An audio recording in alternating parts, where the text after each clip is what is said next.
Good afternoon, ladies and gentlemen, and welcome to Data Privacy Day 2019. Please welcome Kalinda Rayner, Head of Global Privacy and Senior Director at LinkedIn.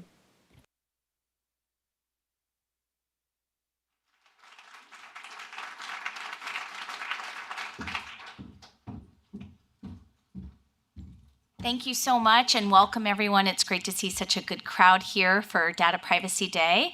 And we are honored here at LinkedIn to be celebrating for the second year in a row with NCSA and hosting this wonderful event. So I hope you enjoy the speakers we have lined up. I think it'll be a fantastic learning opportunity for all of us. And with that, I wanted to introduce Kelvin, our Executive Director of NCSA.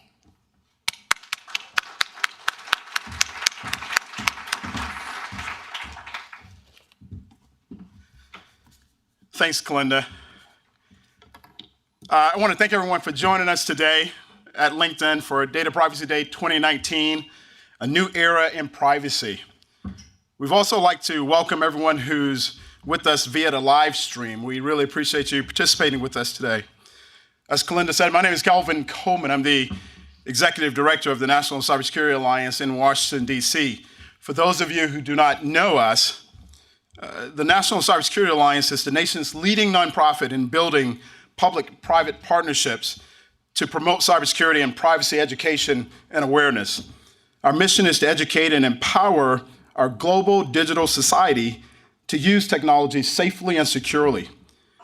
We create and implement broad-reaching education and awareness efforts to empower everyone with information they need to protect their privacy, stay safe and more secure online, and encourage a culture of cybersecurity.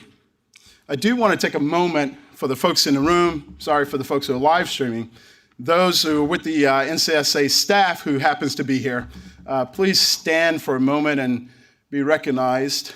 Danielle, Jessica, thank you. Jennifer, thank you. Good.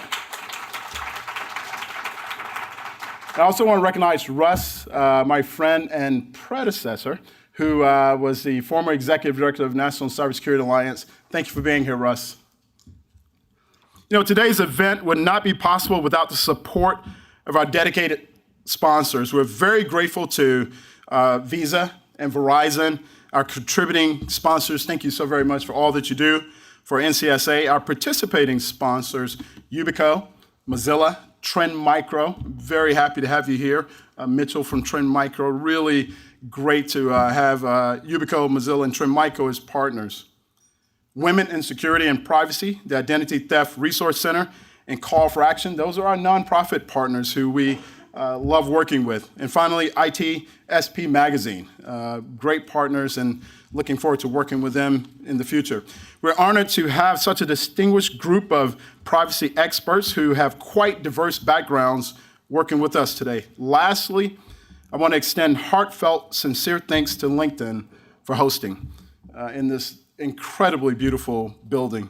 We hope all of you will engage by asking questions and taking part in the panel discussion. Our handle at StaySafeOnline will be tweeting. We also encourage you to tweet about the event and engage with us on social media using hashtag #PrivacyAware, which I was told by Danielle, our social media director, that we're viral, you know, we're trending, so that's a good thing. I thought this group would get that, but obviously. All right, at this point, we're going to start and go into our next session. So thank you very much for being with us today. Please welcome Kelvin Coleman and panelists for A New Era in Privacy.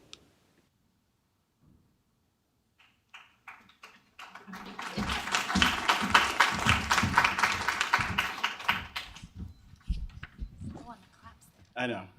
So we got to cue the claps better. You know, it's really great, as I said, to be here today.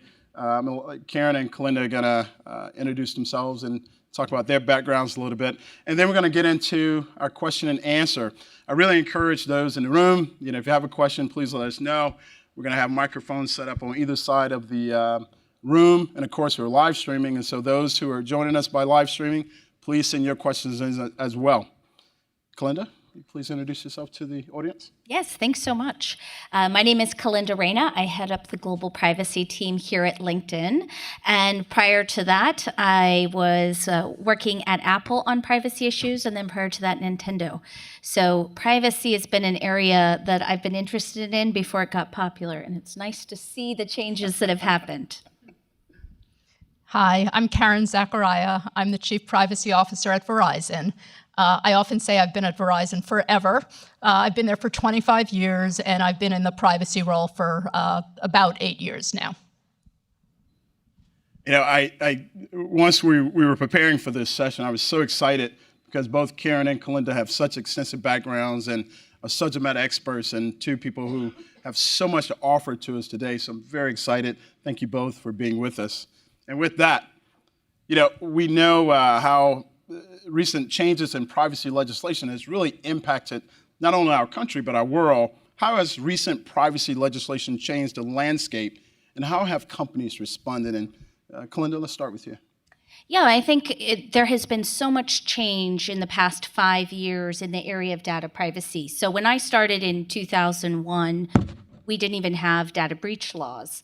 And we did have the European directive, but for a lot of US companies, it didn't have much of an impact if they weren't having offices in the EU.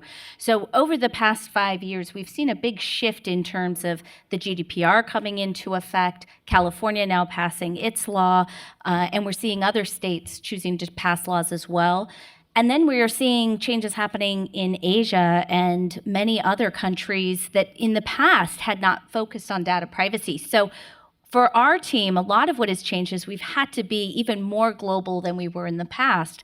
It's not simple enough to just focus on Europe or the US. You've got to be taking into account trends that are happening in Latin America as well as Asia.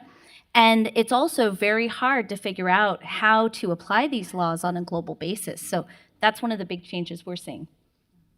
I agree with everything that Kalinda said, and perhaps I'll answer it or look at it from a slightly different lens. You know, when you think about the privacy landscape, I think about a number of different external factors that are really influencing what's happening in companies. One is certainly the legislation that you're talking about, and especially for global companies, that's very challenging. In addition, there is you know, I think that consumers or people in general have a growing sense of the benefits and the ways that companies are using data. Somebody was just talking to me about the fact that she didn't go to the Department of Motor Vehicles on a certain day and she went the next day because she could look at a camera and see how long the lines are. And you know, there's just so many different ways that that data is now being used that's helping individuals in their day-to-day lives, that I think people have a sense of that. And then of course there's also some of the headlines that we've seen. And so really a combination of all of those things, I think, have very much impacted the way we do business today. Yeah. So Karen, let me pick up there because Kalinda talked about how, you know, she wasn't the popular kid in class a couple of years ago with privacy. I didn't say I wasn't the popular kid. Sorry. I just said that privacy wasn't popular. Yeah, sorry, I interpreted it. That's true. She talked about how privacy wasn't popular. Well, now it is. And so can you talk to us a little bit about the challenges, though, that organizations are facing adapting to this new privacy era, privacy legislation? Yeah, sure. You know, it's interesting, in part because there's so much more of a sense, just from people's day-to-day lives about the impact on privacy, that I think that employees have more of an awareness than they used to, right? As long as I've been in my job, we've trained all employees about privacy. We've told all employees that it's their responsibility to protect customers' privacy.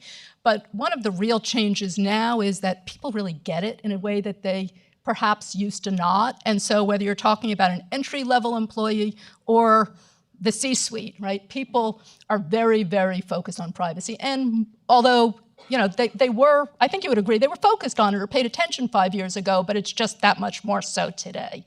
And, you know, in terms of the challenges, Kalinda talked a little bit about the challenges of operating globally when you have many, many different laws, and that's absolutely true.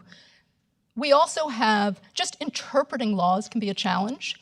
And so I think we're going to see over time, as different companies interpret laws differently, we're going to see regulators step in and tell us their view of what the law is. And companies will have to be careful to read those opinions and make adjustments as necessary. And then we're all having to staff up more than we used to because there are additional regulatory requirements that we used to not have. One thing I was just going to chime in on what Karen was saying is one of the big shifts we do see across companies is that data privacy has become something that's not just for the lawyers anymore. And I think that's something that has really developed over the past 5-6 years. It's something that everybody at the company needs to be aware of. And at LinkedIn, we call it a culture of privacy because it's something that it's not just the lawyer's responsibility. Our job is to help interpret the laws, but it's really the responsibility of everybody at the company. And as a data-driven company, that's an important thing for every employee to understand and get a sense of. So a lot of the work that we do here at LinkedIn is to help make sure that everyone feels a part of that culture of privacy and that they're aware of the responsibilities that we have. So I really have to ask you this question because, and it's somewhat of a, I'm not going to say the easy one, but one you probably think about a lot. I mean, what should privacy legislation look like if you could, advise state legislatures and Capitol Hill, because as large multinational companies, you have insights that they don't necessarily have. And based on your experience of implementing and interpreting GDPR and CCPA, what should legislation look like? Karen? Sure, I can start on that. I often think of privacy legislation similar to a maze, and you can have a really hard maze that has only one path from the start to the finish, or you could have a really hard maze that has several different ways that you can get from the start to the finish. And I think of privacy legislation, and especially federal privacy legislation, like the latter, like the hard maze that has several different ways we can get to the finish line. And for that reason, you're not going to see me say federal privacy legislation must have the following 10 provisions in it. But what I can talk about a little bit is sort of some overarching themes that we think are important. So first, you've heard me say federal. I think in the United States, it's really important that we have a consistent regime. And so that means one regime that applies to all players in the ecosystem that's enforced at the federal level by the Federal Trade Commission. I think it's important that the regime be very flexible. Things are changing so quickly that we don't want Congress to pass a law that next year is out of date. I think it's really important that it have meaningful protections for consumers. So that means that it needs to include provisions that require companies to be transparent in how they use information and what information is collected. It also means that we have to give consumers meaningful choices and not just check the box type choices. And finally, any privacy legislation should have some kind of safe harbor provision in it so that companies understand that if they take certain steps, what they're doing is consistent with the law. And I would agree with all those. That's a great outline of really what federal legislation should look like. And sadly, it's not somewhere we here in the U.S. have gotten to yet. If you look at U.S. federal laws, we have the Children's Online Privacy Protection Act, we have HIPAA, and we have Gramm-Leach-Bliley, but we haven't developed a comprehensive data privacy law. And then in addition, for data breach laws, we have 48 different laws. So ideally, I absolutely agree, it'd be wonderful to see one law that is operated at the federal level that is consistent and brings the ability for companies to plan throughout the U.S. as to how they're going to comply rather than having to do a state-by-state analysis. And I think that one of the things that any law needs to do is be very flexible, because it's hard to take into account so many different industries. There's not just the tech industry that this would apply to, but the healthcare industry and potentially, many of the other areas, even auto industry, or every industry today touches on data. So this would have to take into account various different technologies, industries, and to do that successfully, you really have to leave the flexibility in And that's where the difficulty is in interpretation. Does each company apply the law? And how do we think about what is transparency, what is choice, and how do we get those concepts across to users in a way that doesn't overwhelm their daily lives? I think that's one of the hardest challenges for those of us in the tech space who truly want to provide transparency and the ability for users to be in control. But how do you do that in a way that is effective and efficient for the end user? We are going to open it up here to the audience, but I've often thought about this issue early 20th century America with time. Every local jurisdiction had a different time, right? Every state, they sort of ran their own time. In order to make the trains literally run on time, we had to come together and sort of decide, okay, here's what our timing mechanism is going to be. Is that a decent example of where we are in terms of everybody's going to create these sort of privacy regulations, but at some point we need to bring them together so that they're consistent, so that we all understand it. Is that a decent example of how to look at this? Yeah, I think it's a really good way of looking at it. Yeah, I agree. I think it's a great way. The challenge with it is we are now dealing with something on a global scale at a speed that is extraordinary, and with a technology that's constantly changing. So, what that example is a perfect idea of what we need to do to come together. But in reality, part of the thing that's hard for developing any sort of legislation here is that the technology outpaces it. And so how do you develop something with broad enough frameworks that you can successfully apply across technologies as well as 10 years from now? I think the GDPR did a fairly good job of that by putting in concepts like privacy by design and data subject rights. But we have to be able to, whatever we develop here in the US, have something that 10 years from now can still be working, 20 years from now can still be working, and beyond. Great. Going to turn it over to the audience now. Any questions you may have for the panelists? And I'm going to ask you to maybe go over to a mic there. Sorry, I'm going to make you do some exercise here. Yeah. Not that you need it.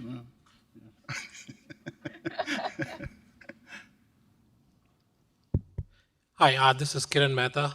Kalinda, I think you touched upon the global nature, but if you look at both consumers, their data, and kind of the products that we use, they are even more global. Like I go to London, what if I fall sick? Like how do I access my data sitting here?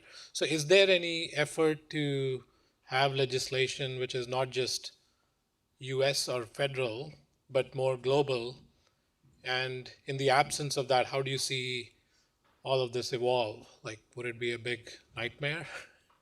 Well, it's interesting because back in when I started getting interested in these issues back in 1996, one of the questions that was coming up was, how do we develop something at an international level and can all governments come together and solve this problem or not? And the OECD has done work on this. The Fair Information Practice Principles, which are the foundation for anything any of us are doing when we think about a privacy structure, all come from this global coming together of thinking about these issues. But as I think the internet has commercialized, it's gotten harder for all regions to see the issues in the same way and to have the same stake in it and the same concerns. And so that is the ideal solution, because as we were just saying, the train example is wonderful for when you're working across a continent. But what we're really thinking about, if you think of the analogy, is how do you get planes to go across country to country and transport people and follow similar rules in terms of security checks and health checks and all the other things that come into play. So it's where we need to head, but it's a hard place to get. I don't know what your thoughts are, Karen. Yeah, no, I agree. And maybe perhaps you'll tell me I'm taking the train or the time analogy too far, but right, around the world, we have different time zones, but yet we've figured out what they are and how to sort of operate with different time zones in different parts of the world. Now, there are some places that have, I'll call them somewhat quirky time zones. Sometimes you'll find a country right next to another country and it'll be 15 minutes difference. And perhaps I understand, I'm guessing, this is not my area of expertise, but I'm guessing countries do it because they want to exert some kind of independence and things like that from the neighboring country. But perhaps what we need to try to do in the privacy world is understand that globally, we're not all going to be on exactly the same time. We can't do that. The sun rises and sets in different places, just like there are different sensitivities and different thoughts for how information should be used and the types of consents we have. But at least if we can get it closer so that, you know, we all share some common terminology and we all share some common sense of how the times work or what the terms are, so that we can interoperate in a more efficient way. Thank you. Absolutely.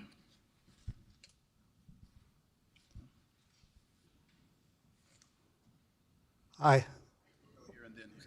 Go ahead. Hi there. So you made a comment at the beginning about consumers becoming more savvy about their data themselves and more concerned about their uses thereof. And there was subsequent commentary and discussion about legislation and safe harbor and how you protect the corporation. Those two things, of course, are a bit different. How do you compare those or offset those when you look at your enterprise and the protection of what the person wants done with their data versus protection of the corporation relative to legal liability? Does that make sense? Sure, I'll go first. I actually don't see them as different as perhaps you do. I think that for consumers to trust companies and to want to use their products and services, they need to understand how their information is used and believe that they're using it in ways that's beneficial to the consumer. So I actually think the two things go hand in hand. I don't know if that answered the question, but I would agree. I think, safe harbors are typically in the law because companies are complying with other laws, and likely for most of us, that would be complying with the GDPR, which does get to a lot of what both the CCPA and the Washington bill that's being proposed are trying to get to. So I think every company, as you say, Karen, or most of us, are very aware of the fact that the trust is to be earned and to be kept. And in order to do that, it's in our interest to make sure that we're in compliance, whether you do that through a safe harbor or through some other way. We have a number of people who registered and are here simply because they want to know a little bit more about it or in the industry. And we have other folks walking around with little green things under their tag called media. And so if you could introduce yourself, Tom. Hi, Tom Claiborne, the Register. So Illinois has a law called the Biometric Protection Act, and their Supreme Court just upheld that consumers have a private right to action and that they can bring action against a company for a privacy rights violation independently. Is that something that you think makes sense for a federal law? Why or why not? I think a private right of action gives consumers an interest in the issue. I think what I've seen to be most effective, though, with the GDPR has been the penalty function that has been put in place. With the high penalties and fines that the government has the right to bring into play, it is what is helping to drive a lot of the change that GDPR has brought about in terms of greater awareness in the corporate world. So I don't have an opinion either way on private right of action. I think the key thing is that any law that gets passed needs to be able to have consequences attached to it. And I also, I was originally talking about the maze and different ways you can get to the end zone, and I also don't have a personal view either way. I do think that there are times where, well, if what we're trying to do is make sure we're protecting consumers, it's not clear to me that private right of actions always get there and actually help consumers as opposed to more helping the lawyers who are bringing them. But it's something that we certainly would look at. Thank you. Sir. Yes, sir. Mitchell Kim, Register. I was wondering, as companies building these products, how should we approach informing or educating end members about how things work or what controls they have at their hands? On the one hand, you don't want to implant things in the middle of their core experiences to be interfered with, but on the other hand, you don't want to build help center articles and settings and then just hide it and so they can find it. So I was wondering, what is the right balance to meet in this case? I think that's a real challenge for any company to think through, because those of us who are creating those materials want those materials to be seen and used. And so we are constantly working with designers and others in the organization to evaluate how effective is our messaging, how is it being seen, are people responding to it, and are we putting things in the right places? One of the approaches that LinkedIn followed very early on was the concept of the layered privacy policy, in the hopes that what that would achieve is get more people engaged with the privacy policy and understanding it in plain English, and then attaching a video to that as too, which is something that actually, in different cultures, when you think about us as a global company, different people are able to interact with that material in different ways. So it's always a challenge, though. I totally agree with Kalinda. This is one of the biggest challenges that we face, how to get it just right, and sort of not too big, not too small. You provide lots and lots of information, and nobody's going to read it because it's just it's just too detailed. So figuring out how to get consumers really the information that's most important to them is a large part of what my team and I really struggle with.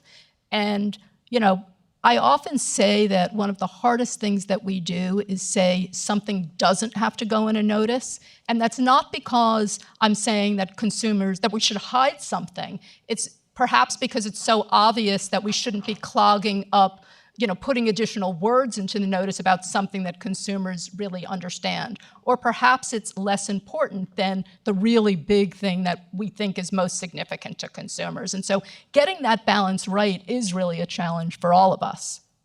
The other thing I just want to add, and this goes back to my prior comment about a culture of privacy, is that it's also required us lawyers to not be the only ones saying everything. So we have our team, I have a lot of folks on my team who are non-lawyers, as well as we work with our communications team and our design team, because sometimes you have to get the lawyers out of the way, because we say a little too much that is hard to follow. So sometimes we work with other members of the team to try to figure out, how do we say this in a way people will engage with and understand? So I don't know of a person in this room who would agree with you that we need to get the lawyers out of the way.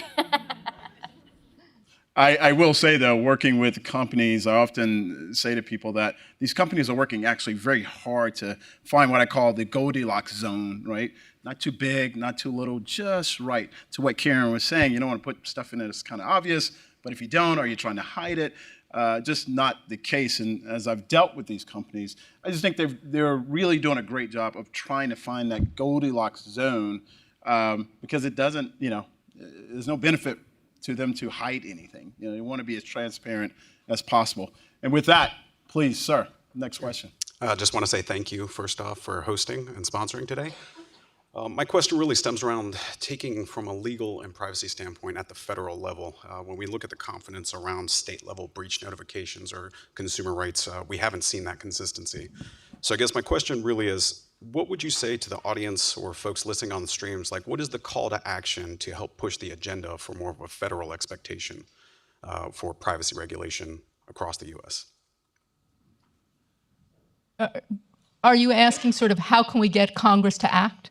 How can we get Congress to act? Okay, that's great a very question. tough question these days. No, I'll tell you that since I've been in this job, the privacy job at Verizon, we have supported federal privacy legislation.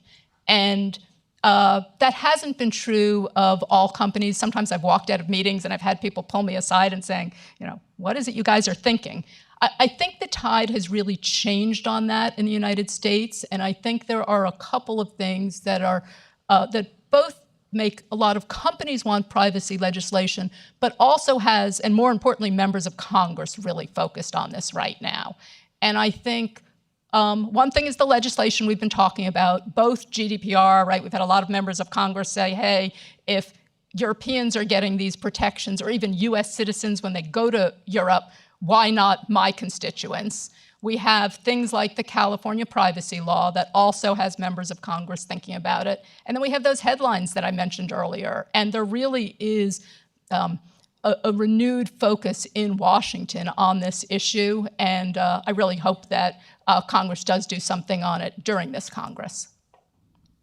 Yeah, and I would reiterate what Karen said. I think the biggest challenge will be the state that Congress is in right now to be able to consider these sort of bills. And I think California, though, passing this law, California was the first to lead the way with data breach laws. And, I think my hope is that we will get to federal legislation before we get 48 different privacy state laws, quite honestly, because that is just the real challenge for those of us who are trying to follow the laws.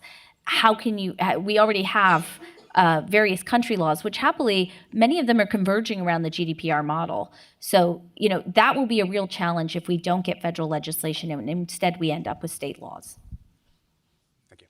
Once in a Supreme Court case, the Supreme Court said states are the perfect labs for democracy, right?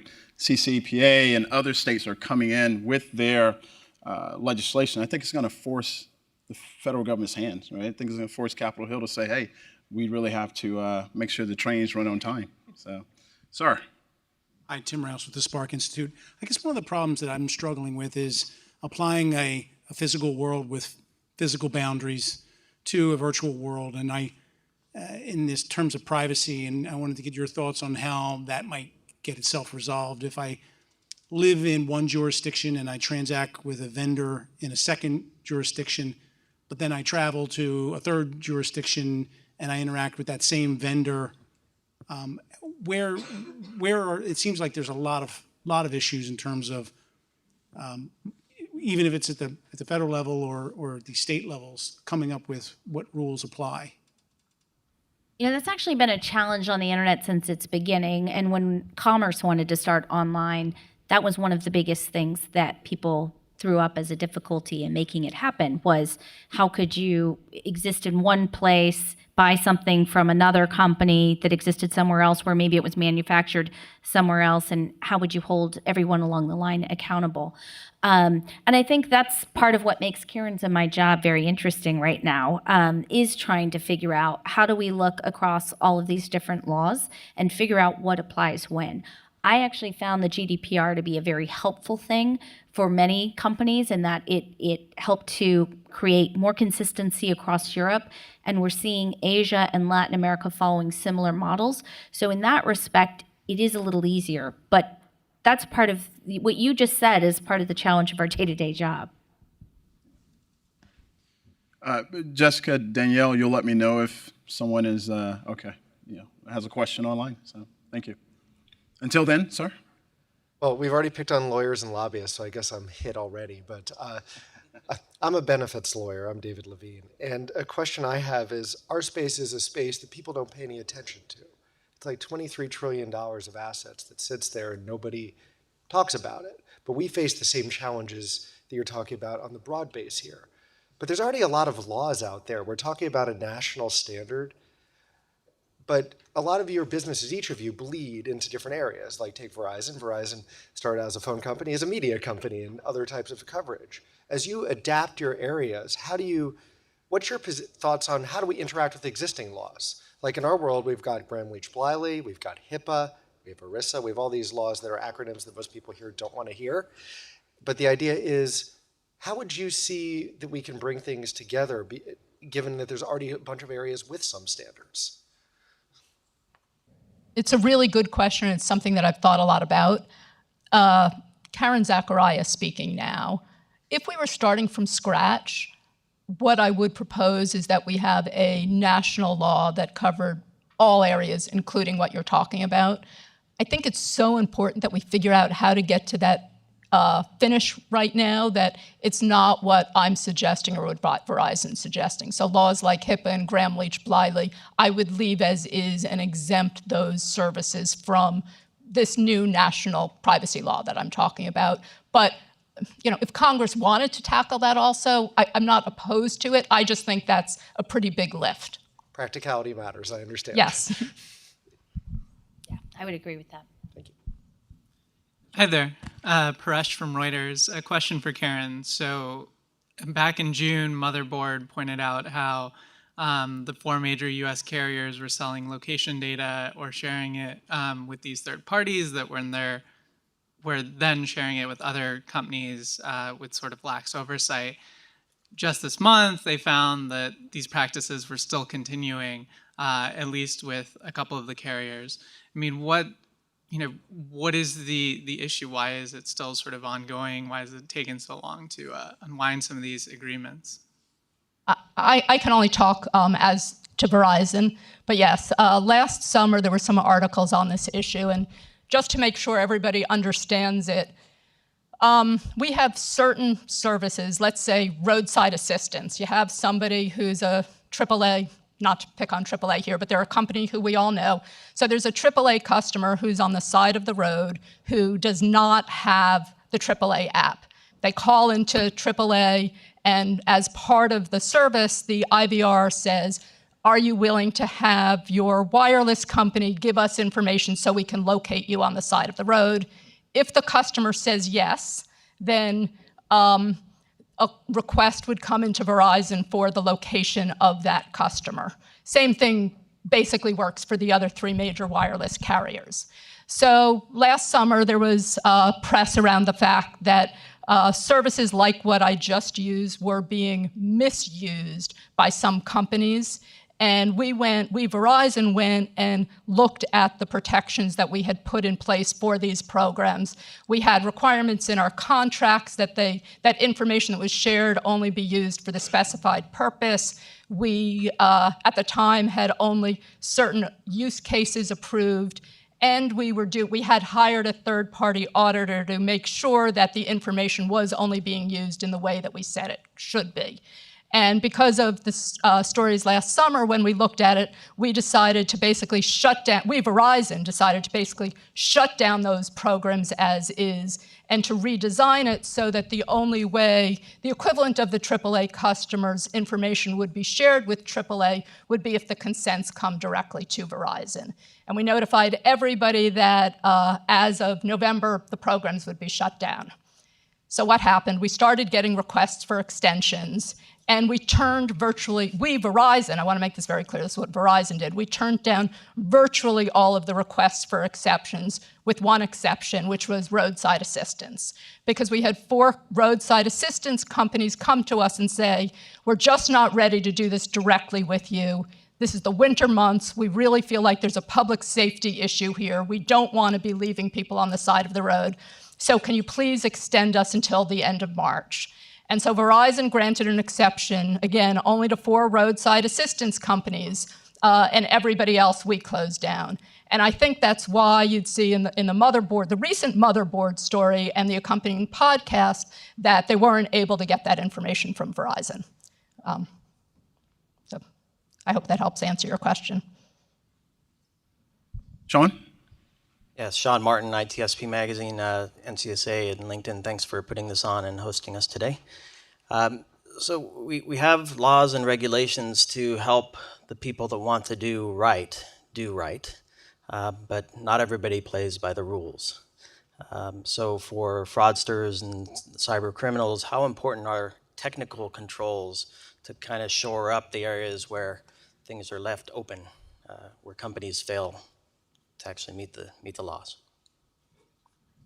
So technical controls are really important. I don't think when you're talking about companies, I'm not sure if you're talking about companies like LinkedIn and Verizon, or you're talking about the third-party fraudsters, but technical controls. It's the companies that don't follow the rules, right? Okay, yeah. Technical controls are really important, and it's another big change that I think we've seen over the last 5 or 10 years, where companies now have chief information security officers, and we used to not. And as we were preparing for this, one of the things that Kalinda said to me is one of the things that we used to focus on was the stolen laptop. And that was the issue 10 years ago. It no longer takes very much of my time, and I'm assuming no longer takes very much of your time, as opposed to the bigger issues. And as I said, that's why those technical controls are so very important. I have 2 more questions. Hi. Yeah. So, sorry, I'm short. So I had a question about, I guess, if you see the law catching up to or understanding the idea of data that is not at the present time classified as like identifying information that might be worth, I guess, like reporting. But if you've heard of some big data concepts like K-anonymity, T-distance, and things like this, wherein combinations of data or metadata about someone can identify them, and whether we will get to a point anytime soon where companies will be required to disclose that or will not be allowed to collect such data on anonymous visitors, et cetera. I think your question was, are we aware of these new ways of taking aggregate or other forms of pseudo data and identifying? And do you think that that will be addressed or addressable by law, or is that I think it absolutely way has too to be optimistic? addressed. And, the GDPR does segregate the different types and levels of data. So they do talk about pseudo-anonymous data. We are all operating in a world where we're constantly thinking about the different categories of data we're dealing with. And I think any law that were to come into play would have to think about that personally. The pleasure of the last question. Oh, thank you. So, hi, I'm Kevin Walsh from Groom, and thank you for your time today. Kind of listening at the messaging that's been going on from kind of corporate America, and even looking at the comment letters they've submitted to agencies like the Commerce Department, there's been a lot of focus on kind of things from GDPR, controlling, processing, permissible uses, getting consent. Where there still hasn't been a lot of discussion is really, and it relates to the last question, kind of what is data? So what data are you covering? What data is in? What data is out? Do you have views on kind of how that should break down? I think that is a great question, because today data is almost everything, right? So how do you any longer define what is personal data, what is not personal data? So you will find that most companies today are very conscious of the fact that all data it can typically be identifiable. And if you look at our privacy policy or any other company's privacy policy, I think everyone takes some acknowledgement of the fact that this concept of what is personal information versus what is just data in general is beginning to come closer together to just all being personal information. So.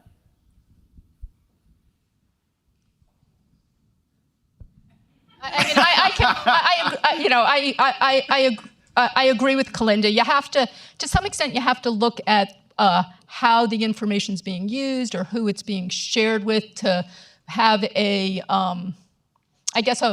fuller sense of what the protection should be around it. Especially in the hands of, as we were talking about just a minute ago, sort of criminals or people who want to misuse data, it is getting more and more clear that data can be, or certain types of data can be re-identified. Let me put it that way. I knew you wanted something in here, Karen. So. Listen, thank you very much, Kalinda, Karen. And by the way, you see both Jared and Peter listed. The government shutting down impacted a lot, and certainly impacted those two as well. But they were originally scheduled to be here. So the government shutdown even impacted my 16-year-old daughter, who works at a dry cleaner, who had to lay her off for a weekend because not many people were dropping off their clothes. So Peter and Jared impacted by that very same thing. Thank you all so very much for participating in this segment. We're going to have our next session here in one moment. So thank you very much. Please welcome Larry Magadh, CEO of StaySafeOnline.org, and panelists for Improving Your Company's Privacy Posture.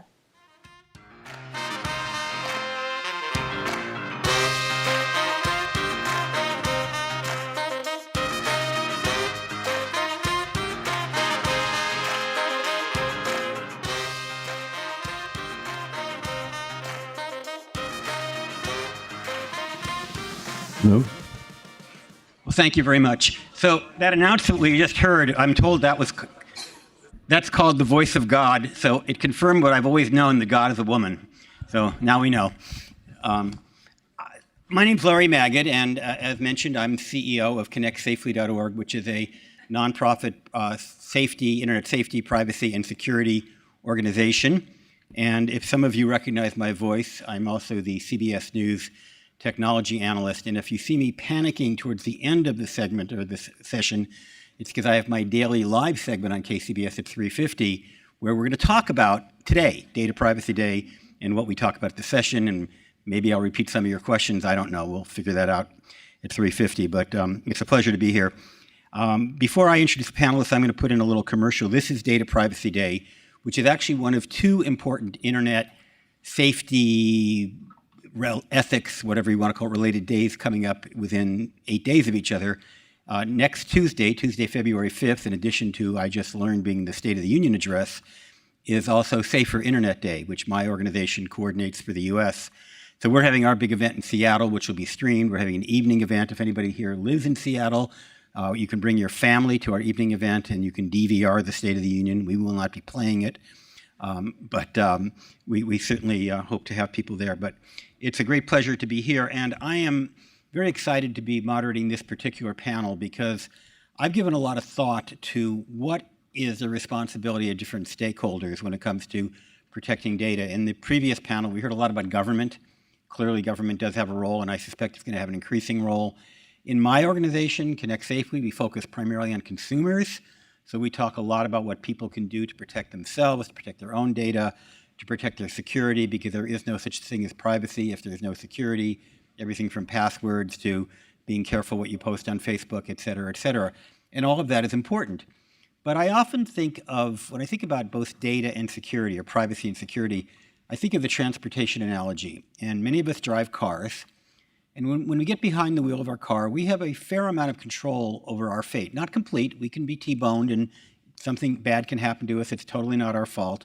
But if we're sober and careful and don't text and have our seatbelts and drive a car with airbags, et cetera, we are really doing a lot to increase the probability that we're going to arrive safely. When it comes to both privacy and security, that's sometimes true. Sometimes we are masters of our own domain, like what we post on Facebook and what we choose to use for passwords. But sometimes, more like drivers in a car, we're more like passengers in a bus. And we are vulnerable to what the bus company or the bus driver happens to do as we sit idly in the bus. Now, in some ways, we could have chosen, I guess we could be very careful what bus we take and maybe inspect the tires before we get on and make sure it's a reputable bus company. But sometimes we don't even have that level of control. Sometimes we are literally victims of companies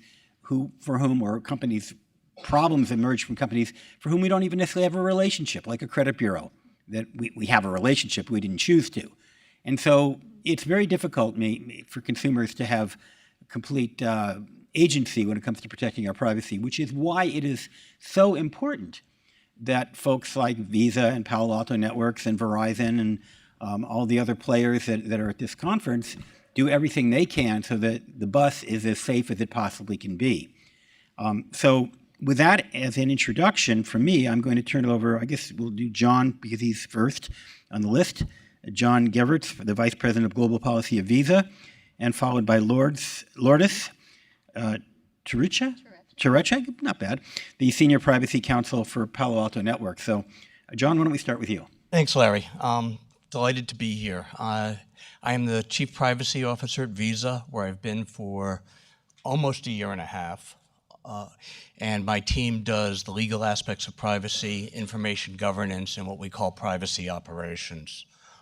Before coming to Visa, I was at ADP for a long time. I'll make a plug because ADP is another company that's been very involved with NCSA over the years. In fact, the current chair of the NCSA is an old colleague at ADP, or a former colleague, a young person.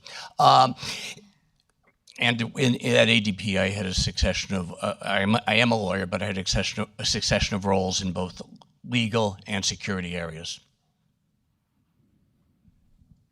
Thank you, Larry, and thank you, John. Happy Data Privacy Day, everyone who are here at LinkedIn and joining us live online.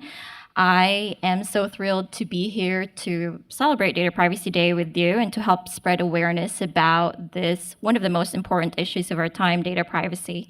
As Larry mentioned, I'm Lourdes Tourette. I'm Senior Privacy Counsel at Palo Alto Networks, a cybersecurity company whose mission is to protect our way of living in the digital age. And I help support that mission by weaving privacy into our products and daily operations.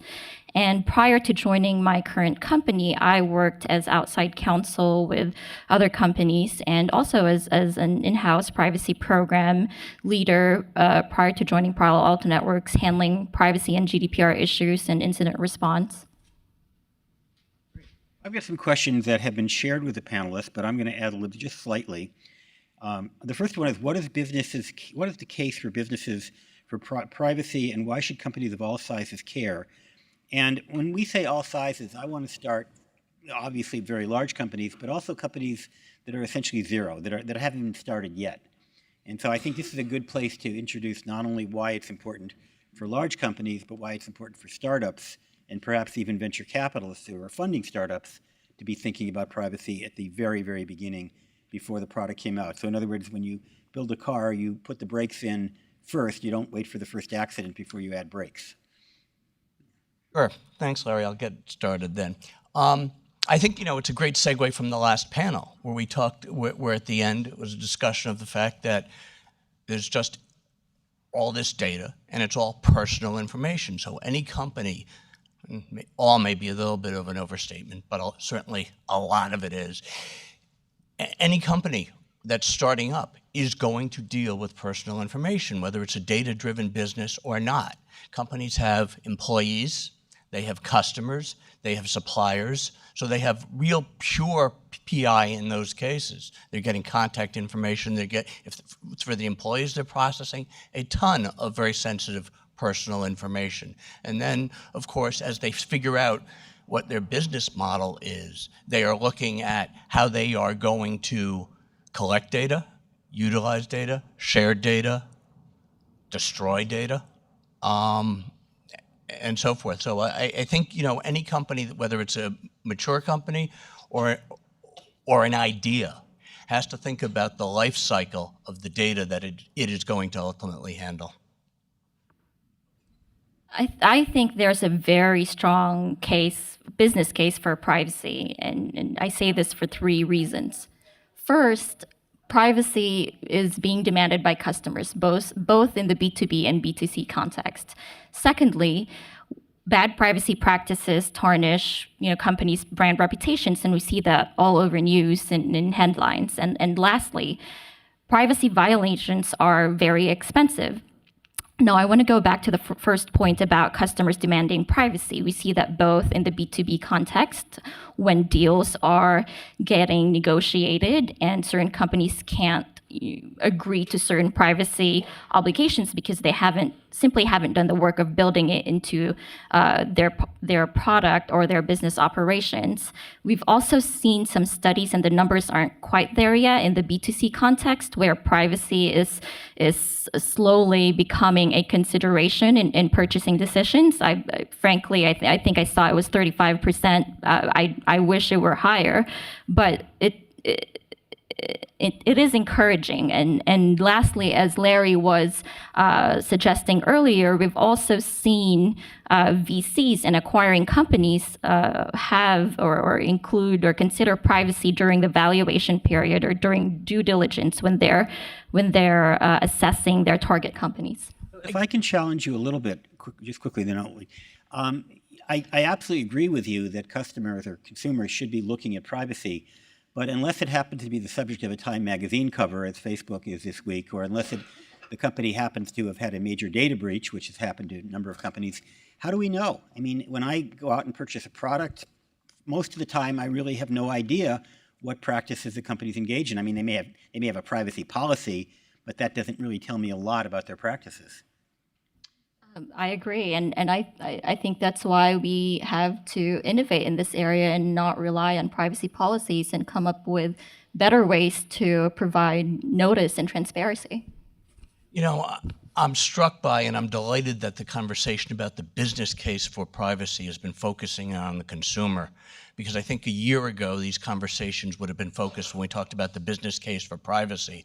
We've been talking and sat in so many of those conversations where the business case for privacy was all about compliance and all about the 4% fines possible under GDPR. And that actually helped move the ball in some respects and got a lot of companies thinking about it. But at the end of the day, what really should be driving privacy and what this conversation is illuminating is the clients and the consumers and the people whose data that we process. And if the laws are doing it right, and if the companies are doing it right, it's figuring out how to be transparent about the collection and use processes about that data in a way that enables consumers to make choices. And that's really hard. It's not as easy as writing, a privacy notice when you're collecting all sorts of information through sensors and other IoT devices. The consent model that we've grown up with is gotten much more complicated. But I think it's good that we're talking about that, and we're not simply talking about the enforcement actions and 4% fines, or what kind of actions we're going to see under, not that they're not important conversations, but what type of action we're going to see under the CCPA and the myriad of other laws that we're now seeing in state legislatures or possibly at the federal level. And it gets even more complicated. If I think about my connected home and now my connected car, there are so many devices from so many companies, coming from so many countries that are connected to my home router and or my car's, whatever it's got in it, it's got some kind of a router modem, I don't know. But the point is that it's very difficult, and many of these don't even have a user interface. I mean, my door lock doesn't have a screen or a pad on it. It's just this thing that opens and closes based on codes that are sent to it from an app that I have absolutely no idea how it works. And I'm actually fairly tech savvy and have no idea how it works. And so I think that we're in a point now where there has to be trust. And does that trust, because, we could always deal with big brands. I mean, we know and trust Visa and Palo Alto Networks, where they're big companies and very credible, but sometimes you want to buy something from a startup because it's got a really cool product, and you want to support these two guys in a garage or wherever or two gals in a basement or wherever they are. And so, again, it's very difficult for consumers to have a sense as to whether they're getting the privacy they deserve. I'm not sure that was a question or a statement, but you're more than welcome to respond to it. I certainly agree, and it's something that we discussed offline or before this panel, is that, when is the right time to think about privacy? And I think we all agree that we do it from the very beginning. If you're a data-driven company, then from the idea stage, before you build your product, you should be thinking about these privacy questions, these features, and instead of thinking of it as a roadblock or a privacy or a legal checkbox, I would challenge everyone, especially those in the design and engineering and product industries, to think about it as a challenge to innovate, to do better in this area. And one more comment before my last question is, I had lunch the other day in a no-name diner operated by a small family, and I was, despite the fact the government was closed at the time, I was actually pretty happy that there are federal inspectors that go around looking at food, so that even this company that I had no basis to trust, at least presuming they were operating within the law, I had some basis to understand that they were using reasonable practices because we have national standards as to how food should be handled. I don't think we have national standards as to how data should be handled. So, and I know that was more or less the last comment. So the next question is, with so many changes in the privacy ecosystem, how can companies not only comply, but break through as leaders in privacy, and what are the key factors that make them successful? Let me take a stab at that. First of all, it's maturing your own program. I mean, you're not going to strike out as a leader if you don't have the right program in place, and that's, whether you do, and we've been talking about building privacy into the data lifecycle. I'm not sure we use the term privacy by design yet in this panel, but that's what it is. Thinking about what you're doing with data from the first time you're collecting it, to how you're designing a product, to the user interface, so that what data you're collecting and how you're using it is made as transparent as you possibly can, notwithstanding, Larry, the challenges that you talked about how sensors give you notices and so forth. And it's also having the right process for doing essentially privacy risk assessments. We call them PIAs generally. It's how you do privacy impact assessments, but it's actually having them mean something and having a right process so that you're able to demonstrate some maturity with respect to the evaluation of privacy risks or the risk involving personal information as you collect it, use it, store it, et cetera. And I think, I think Kalinda made an excellent point before, that privacy is really cultural. And so for a company to be a leader is you have to have that cultural tone. It's not simply having some lawyers thinking about checkbox privacy and looking at what the law says and doing what you have to. It's building it into the design. It's making sure that all of your employees know privacy enough to spot issues, to raise issues, whether it's a privacy issue or fundamentally whether it's a security issue. Because all of these nice things that we're doing about privacy are really important, but at its core, one of the things that we want to make sure we're not doing is exposing data and losing data. And I think, so it's all the employees, and it's setting the right tone for the top. The leadership has to think that privacy is important, and there's no substitute for having that kind of effective tone from the top in any organization, whether it's a large organization or a startup where the top and the bottom may be closely related. I agree with everything John just mentioned. You know, there are a lot of ways that you can do to improve your company's privacy posture, privacy by design, privacy reviews. At the end of the day, I think there are really two high-level factors that help determine whether or not your company is successful. And John mentioned one of them. We both agree that culture and leadership buy-in is important. I've seen it play out both ways, where, without naming names, you know, company A privacy team comes in and they spend most of their time, instead of doing work, evangelizing and trying to convince leadership that what they were brought in to do is worth funding or staffing and supporting. I've also seen it play out where, on the opposite end, the privacy team comes in and instead of having to direct their efforts towards convincing leadership that this program should be done, that we need to build a GDPR compliance program, that initiative was already there straight from the top, not just from the C-level, but also from the board level. And that makes it very easy to set that tone within the company, that culture of privacy, because then you get to do the daily nitty-gritty work of building privacy into your company.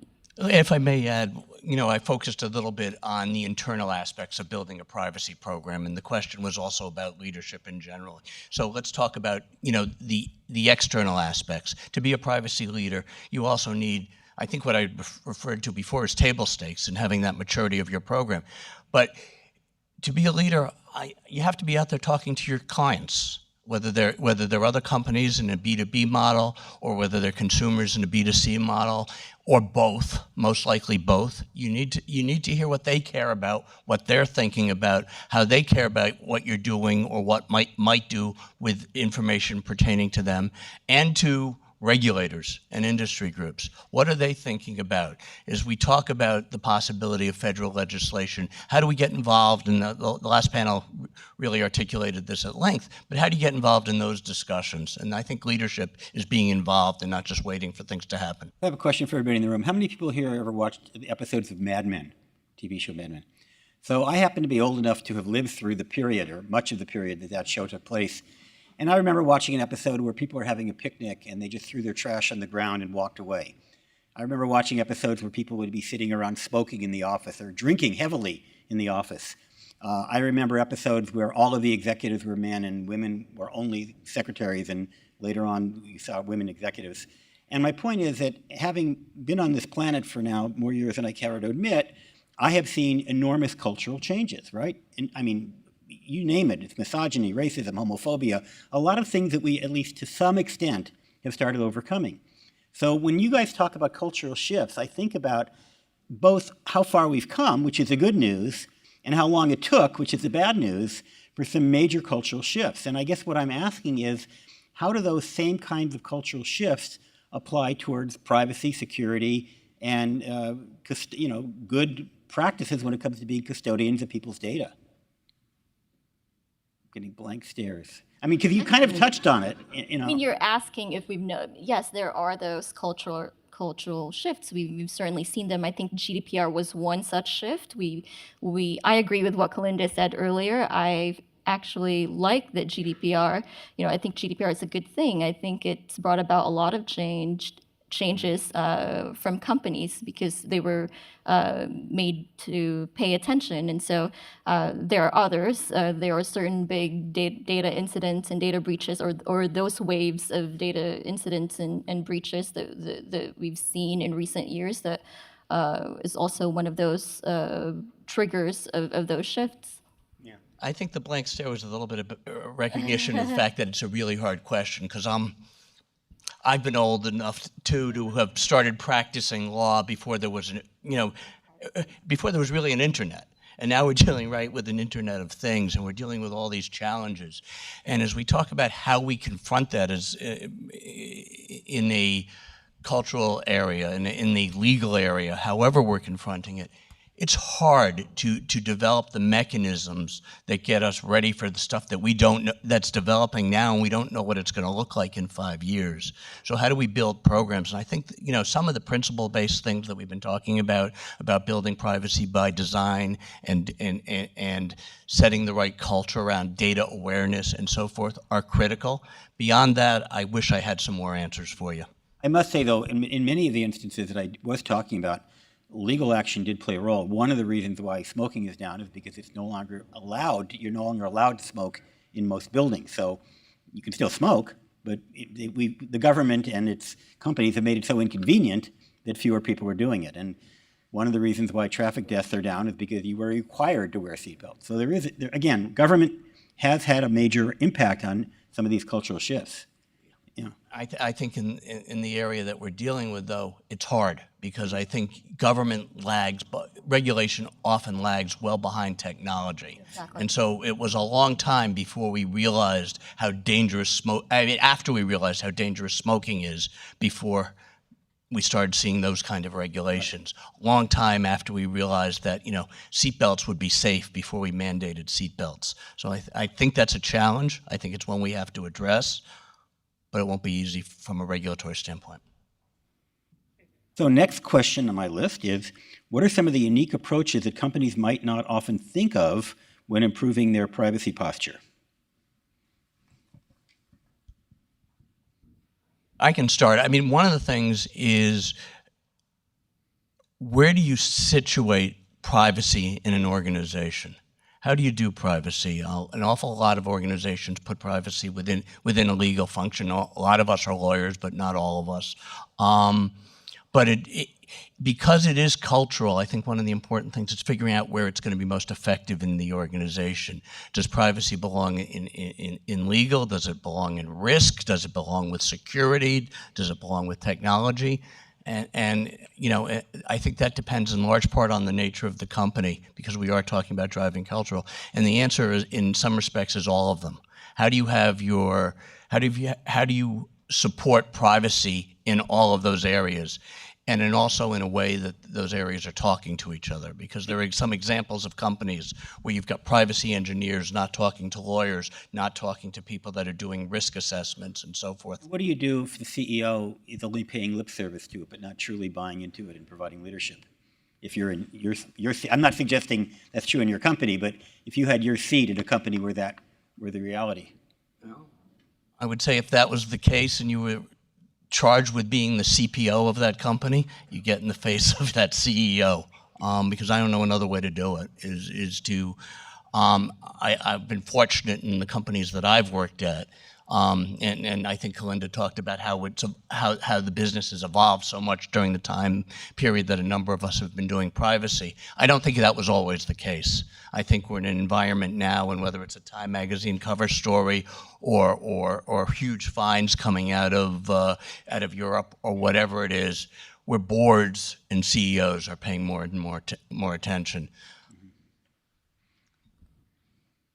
I think one of the unique approaches that we could take is by diversifying our privacy toolbox. And what I mean by this is, for instance, we can use more carrots instead of sticks, instead of bringing up GDPR 4% fines. And as entertaining as it is to see the blood drain from our executives' faces when they hear about it, it's just not a tenable point to make over and over again. It gets old.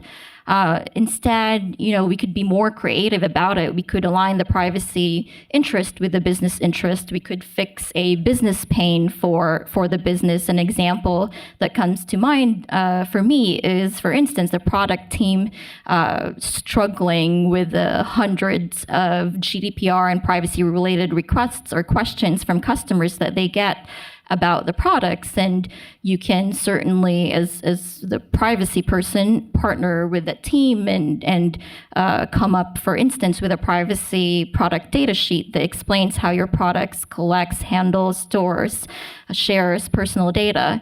Another thing that I glossed upon earlier is to pose it as a challenge to your product teams. This is a problem. There is a challenge here. We don't have all the answers as the lawyers. That's why we have to work together to come up and innovate in this area and come up with new features that are both efficient and are also transparent at the same time.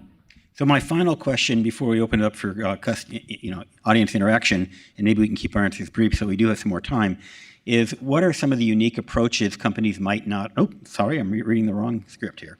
What resources are available to help companies find the right approach for their organization? Again, I'll talk about sort of the evolution of the privacy landscape in the time that I've been doing it. When I started doing this, I think IAPP, the International Association of Privacy Professionals, could have its meeting in 2 hotel rooms. And you sort of knew everybody that was in one of those rooms. And I think if I remember correctly, the current membership list of IAPP is something like 30,000 members globally. And it's truly become a global organization. And this is not a pitch for IAPP, but there are that many people, there are so many more people that are doing privacy. And there are resources on places like IAPP, on other organizations that you don't have to be a member of to see their resources, like the Future for Privacy Forum, like NCSA, like any number of other organizations. And the other thing, you can probably tell, if you haven't noticed, is that a lot of the privacy people like to talk. And happy to have conversations and talk about the issues that are so important that we're all facing. I think in many ways collectively these are hard challenges. I agree with all those resources that John shared. IPP, Future of Privacy Forum, has great resources on different topics. And we could also use the regulators' websites and guidance. They have a ton of resources to help not just big businesses, but small businesses on privacy and consumer privacy issues. But I think the most important resource that I've found helpful personally in my work has been just my colleagues who are similarly situated or in companies in technology who are facing the same challenges as we do.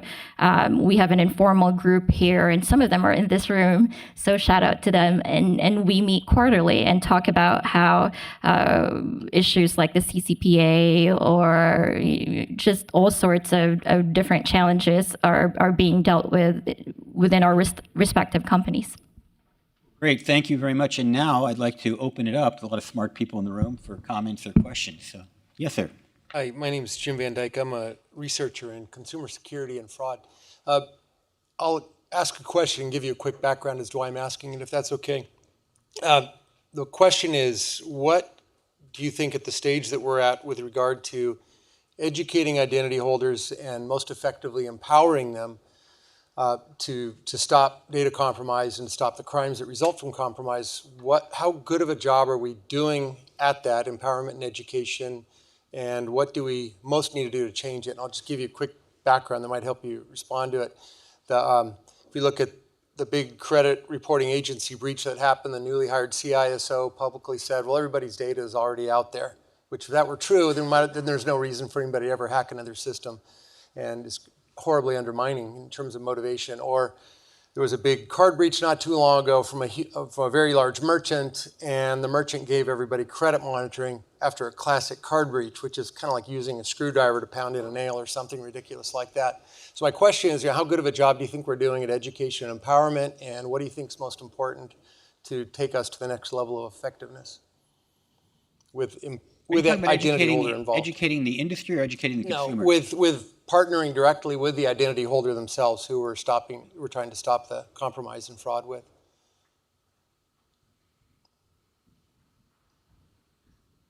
I think it's a great question because I think there's obviously, need for education. I think to your point, the rote response for compromise events has been credit monitoring.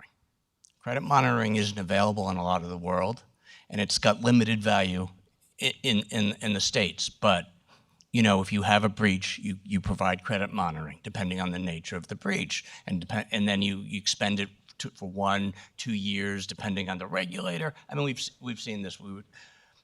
Kalinda was talking about, the number, or Karen, we're both talking about, the number of breach notification requirements in different states in the U.S. And we have those requirements, but are we fully empowering people?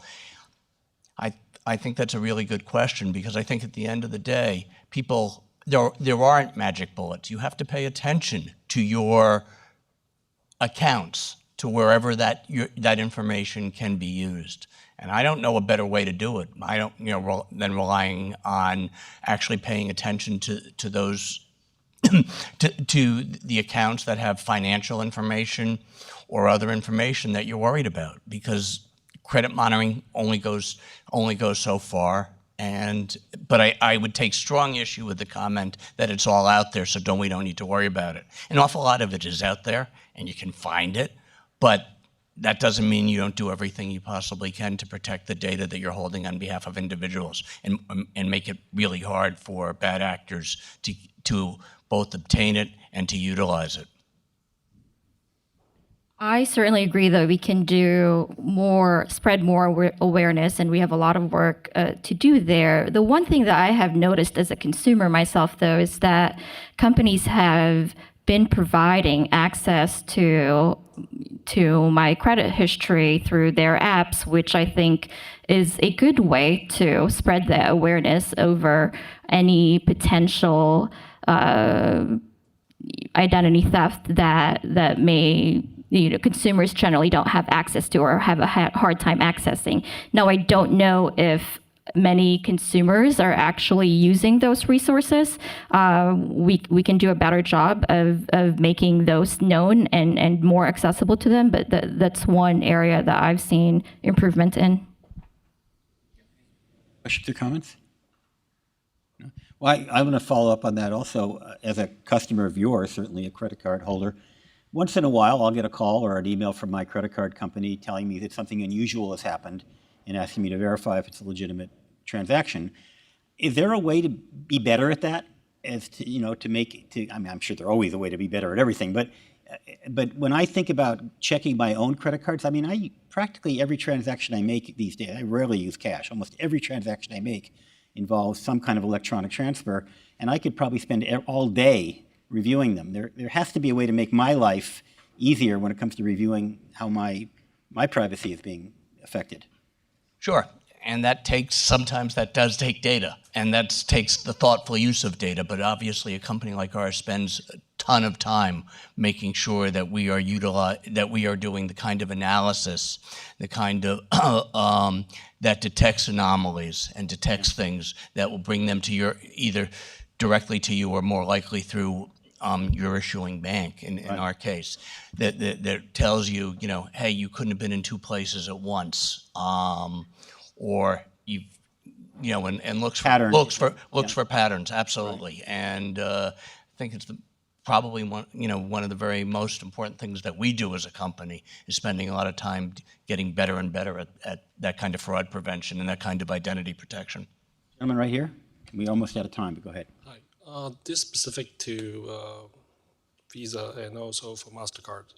I used to subscribe data from those people for verifications. I do recognize they do store some biometric data of myself. And one of the data they store is my shoe size as a verification. So there's a debate before is shoe size is supposed to be data you don't want your credit verification company own or not. Shoe size, did you say? Yeah. They use as a parameter for verify your purchasings. Wow. Yeah. And then read it out, they go, okay, I know my shoe size. That means if I know your shoe size, I can steal your identity? No, they basically it's non-zero number. You put a negative number, the equations just blow up. Wow. We tried it already. But they do know what you purchased and what certain biometric data. I'm not, quite frankly, not aware of the shoe size and collecting that information. Perhaps one of the apps that you utilize would do something like that, but I'm not aware of our doing that. Not you, the other people. Okay, well, thank you very much. Oh, I'm sorry, very quickly, yes. Well, I don't know if this is a quick question, but and following up on this gentleman's question and Larry on yours, I'm wondering if there's any debate around whether we're going at this the right way. And by that, I mean, has there been any discussion about creating sort of a privacy bill of rights that identified the elements of your person that should be able to be kept private at your discretion? And then I guess the follow-on question to that is there a technology solution eventually that we could build around that, for instance, through a blockchain technology or something like that would allow the keys to privacy to be put into the hands of the consumer, so they could turn on and turn off those elements at their choosing. And fundamental is who really owns and has that control of the data, you or the company or collector of it? I think it's an important question. And I know there's been a lot of discussion about that, especially among the blockchain folks. Quickly, we're out of time, but let's have a quick, no, almost out of time. It's a great question that we've been discussing and debating for years. And I don't, to the Bill of Rights, we've had that conversation for years about what privacy should cover. To the technological solution, I would love to see that someday, but I haven't. Blockchain is certainly one of those things that have been put forward as a possible solution to tracking data and safeguarding privacy, but there are also issues about maybe exposing privacy. So I am excited to track the area, but I'm not aware of any such solution at this time. Yeah, it would be great to have it, and I look forward to having it. But I don't know what the only other thing I would add is that if you make it too complicated like PGP, it's not going to happen. So you got to make it so it's really simple. Thank you very much. I appreciate everybody being here. I appreciate the panel. Thank you. Yeah.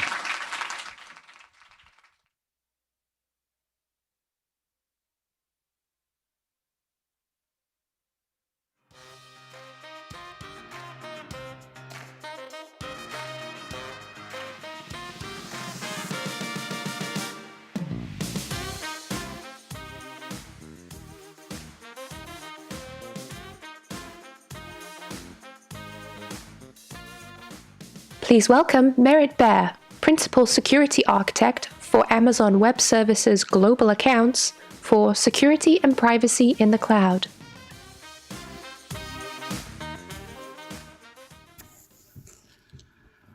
All right. Hi, guys. Thanks for sticking around or joining or tuning in, depending on who you are and where you are. This has been kind of interesting because I do feel like we're a lot of lawyers and policy people talking to each other, at each other maybe. And this will be a little bit of a different perspective. I'm going to be speaking in my current role, which is as a principal security architect for Amazon Web Services, which is basically the cloud. So one of the things that I spend my day doing is trying to make sure that our biggest customers are making really smart, conscious decisions around security, and that I help them to architect for security and privacy. So part of this is the technology that goes into it, but obviously there's decision-making that goes up and down that structure. And I think we've gotten at some of that, and this should be kind of an interesting complement to it. I'll start digging and see if my clicker works. All right.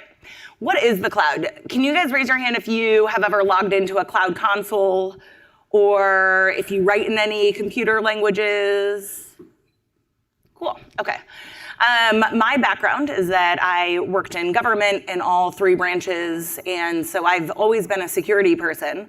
But I'm newly in the purely tech side and also newly in the cloud. And I think it has really excited me because there are ways that it allows you to really integrate your considerations in ways that are only possible now. And I will get more into this.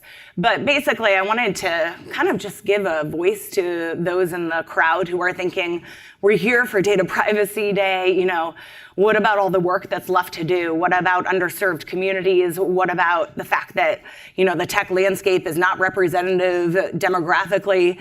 And to that, I would say, please get in. I want to be your advocate, and I see those problems too. And one of the things that I have decided is that I will spend my life trying to go to the place where I can get the best ROI for my own time and just trying to change the world. And right now, I see what I'm doing as being ecosystem level, raising the water line the same way it was when I was in government. And the American people were or are my audience, are my customer. So I definitely hear the need for this to be an ongoing conversation, and also being a security person, everything is a process, and that's really an uncomfortable truth, but it's also exciting because it means that those who step in to help build the technologies will inform the future. So the cloud, for those who are not super familiar, is basically the idea that you can get IT services, so this is compute and databases and storage on demand, and you pay for the resources you use. So back in the olden days, which is to say like until 2006-ish, you had to have your own data centers, and you would, quote, rack and stack.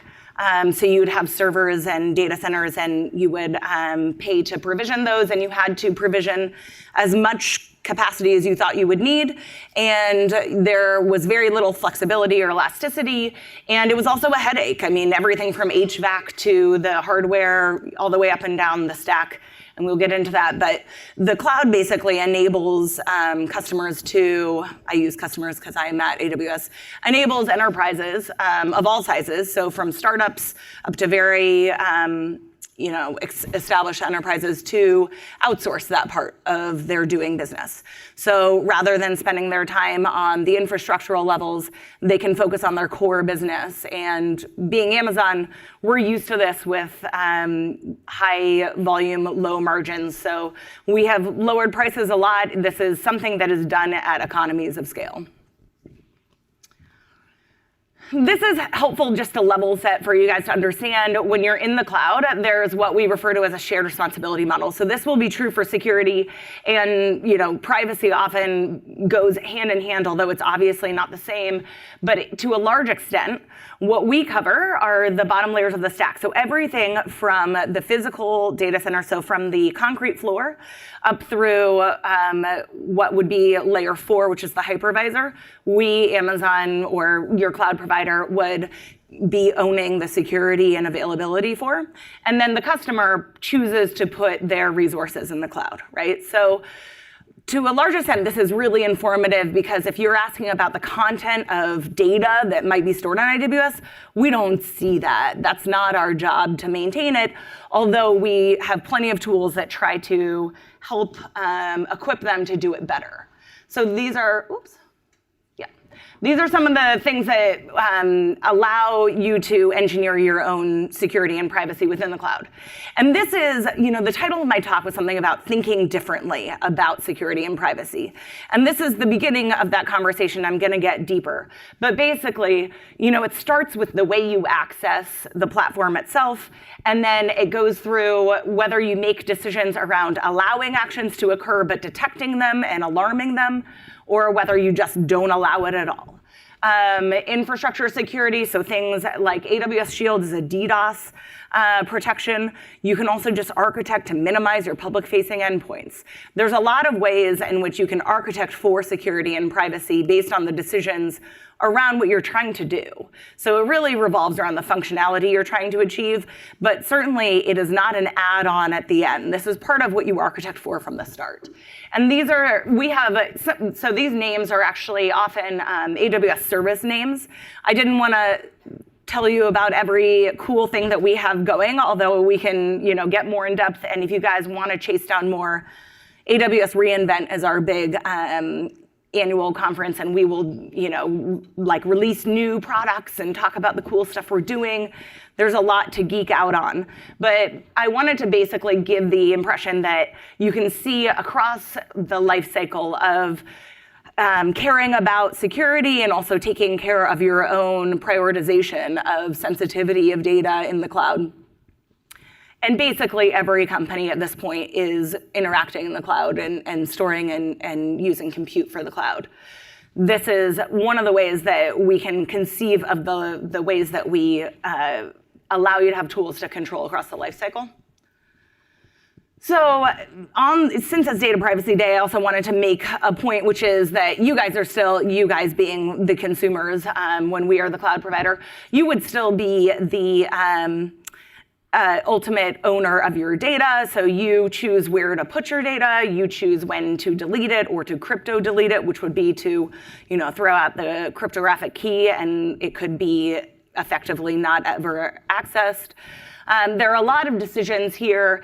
You could never expect that we would do something you haven't chosen to do. So there's a lot of flexibility here. There's a lot of elasticity. It's, again, it's a process because you guys have to decide what you're going to do. And by you guys, I mean enterprises. So you as consumers probably store your stuff in a cloud that might be an enterprise-owned cloud. And this is part of those decision-making processes. As we had mentioned earlier, there's a lot of lawyers here, and to the extent that you guys are tracking with compliance controls, every AWS service is now GDPR compliant, but it still matters what the enterprise is that is operating on top of the AWS structure. So these are an example of some of the compliance controls that we've achieved. It's basically every major international compliance control we have either gotten to compliance with or we are in process. All right, so this is where I get to really geek out. One of the cool things that looks different now that cloud exists and now that you don't have to rack and stack your own servers, is that you as a consumer, whether you're just an individual in the world or whether you work for a major corporation, you can go and deploy resources. So don't worry about trying to read these. I mean, you can look these up or I can send these links to you, and that's where I stole it from, which is just a public-facing AWS site. Infrastructure as code is to say that you can, so this one just spins out some EC2 instances within a VPC, which is code for, we're getting some compute power. It's created some physical resources, but also some compute capabilities, have now spun out, and so you have stuff running. That's infrastructure as code. So you click on this link, which has a template for the code, and you can write it in different scripts, and you could look that up if you care about one language versus another. But basically, these can then scale into security as code. So this is an IAM policy, which is identity and access management, which was one of those on the previous slide that had identity, detective, and it goes through the layers.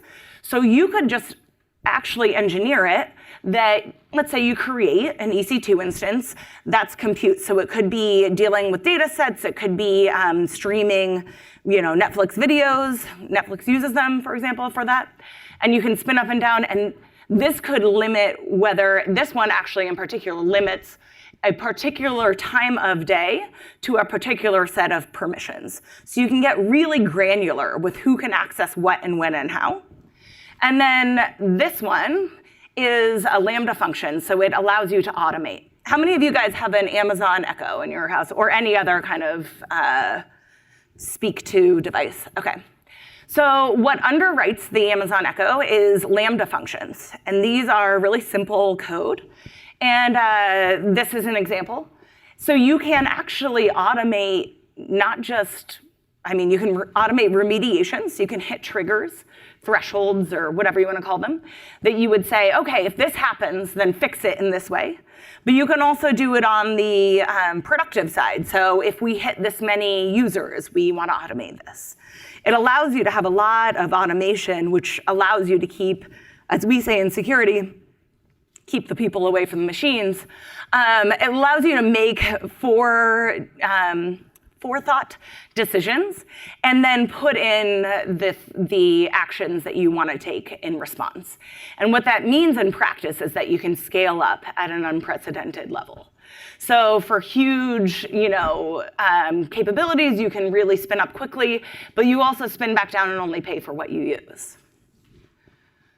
What this means in cool new ways is that when you think about privacy and security, it should no longer be an ad hoc kind of decision.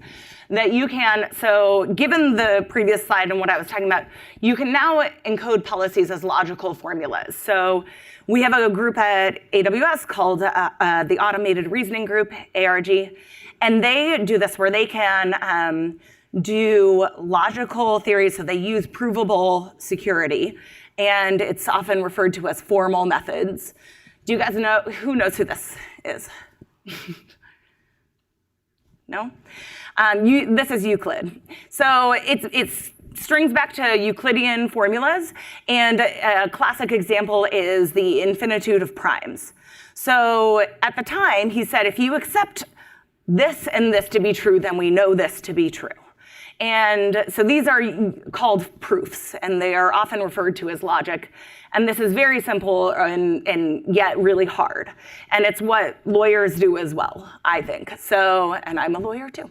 And it's basically saying that if you accept these constraints, then we know this much to be true. So you don't have to go count every prime number to know them to be infinite. And this has really changed with the rise of compute being able to process at an unprecedented scale, which is still to say that we don't make a computer go count infinity, but it has allowed us to logically constrain some things that we know to be true. And this is cool for things like Data Privacy Day because, for example, if you want to know that your identity and access management policy is more or less permissive than another, we have a tool that can tell you that. And it's not an opinion, it's a fact. These are just things we know to be true. Some of our logic around, like it used to be that security was a lot of perimeter management. And now it's actually just, does the math make sense? Does it reconcile? And this is just a really cool aspect of the fact that we've gotten to this point in the way that we develop infrastructure. Why does it care? Or why do we care? Why does it matter? So one of the things that I always come back to is that, I think security folks are often not, just like lawyers, not always the most popular people in the room, but we should be. We're so cool. And I think that one of the reasons, take that one to the bank. But one of the things that's so cool about our current state of play is that we can move from waterfall to agile methodology, that we can move from DevOps to DevSecOps. And what that means is that whereas you used to go for long periods of time trying to prove things, you can now test them out really quickly and see if they work. And it also means that you stop isolating the processes of security and development, and you actually marry them up together. And that's only doable now that we have the capabilities that we do to spin up compute resources in the span that we do, and also to do work the way that we do on the innovative side. So this refers to this graphic with data, going through the process refers to our large-scale capabilities now to take things like big data and create AI/ML insights, to be able to process and make actionable intelligence out of really large data sets. This is really promising and interesting. So you've got Bristol-Myers Squibb using, clinical trials in ways that they could never do before. You've got the SEC recreating events. You've got FINRA, and these are huge data sets that we now are able to leverage to make the world better in ways that are tangible and really exciting, I think. So, but it wouldn't be as cool if we couldn't know that there were ways that we could embed decision-making around the security and privacy questions. So these are a few links. I'm about to hit my time, but I just wanted to give a final plug for those who are interested to get more involved. As I mentioned, the water is warm. Those who think differently, code differently. Those who code differently create different products. And we are a community of builders. And I would love to speak with anyone who's interested, but also happy to answer questions. There's no Q&A time allotted, but feel free to come find me. Thanks.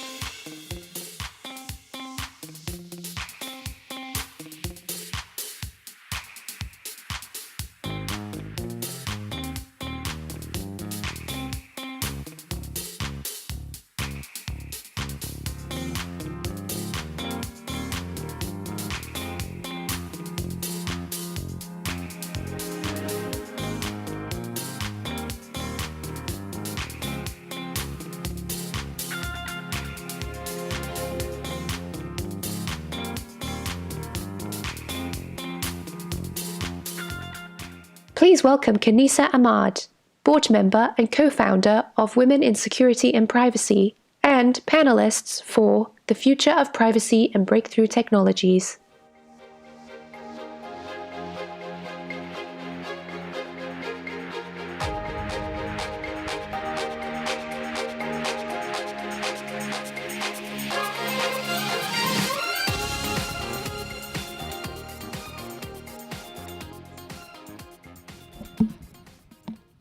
Hello, everyone. Oh, sorry. Tell me as I'm climbing up on this very high chair. Thank you for joining us today. We have an excellent panel ahead of us, and I'm going to get right into it, into introductions. So I'm going to pass it on to, there we go, Eva.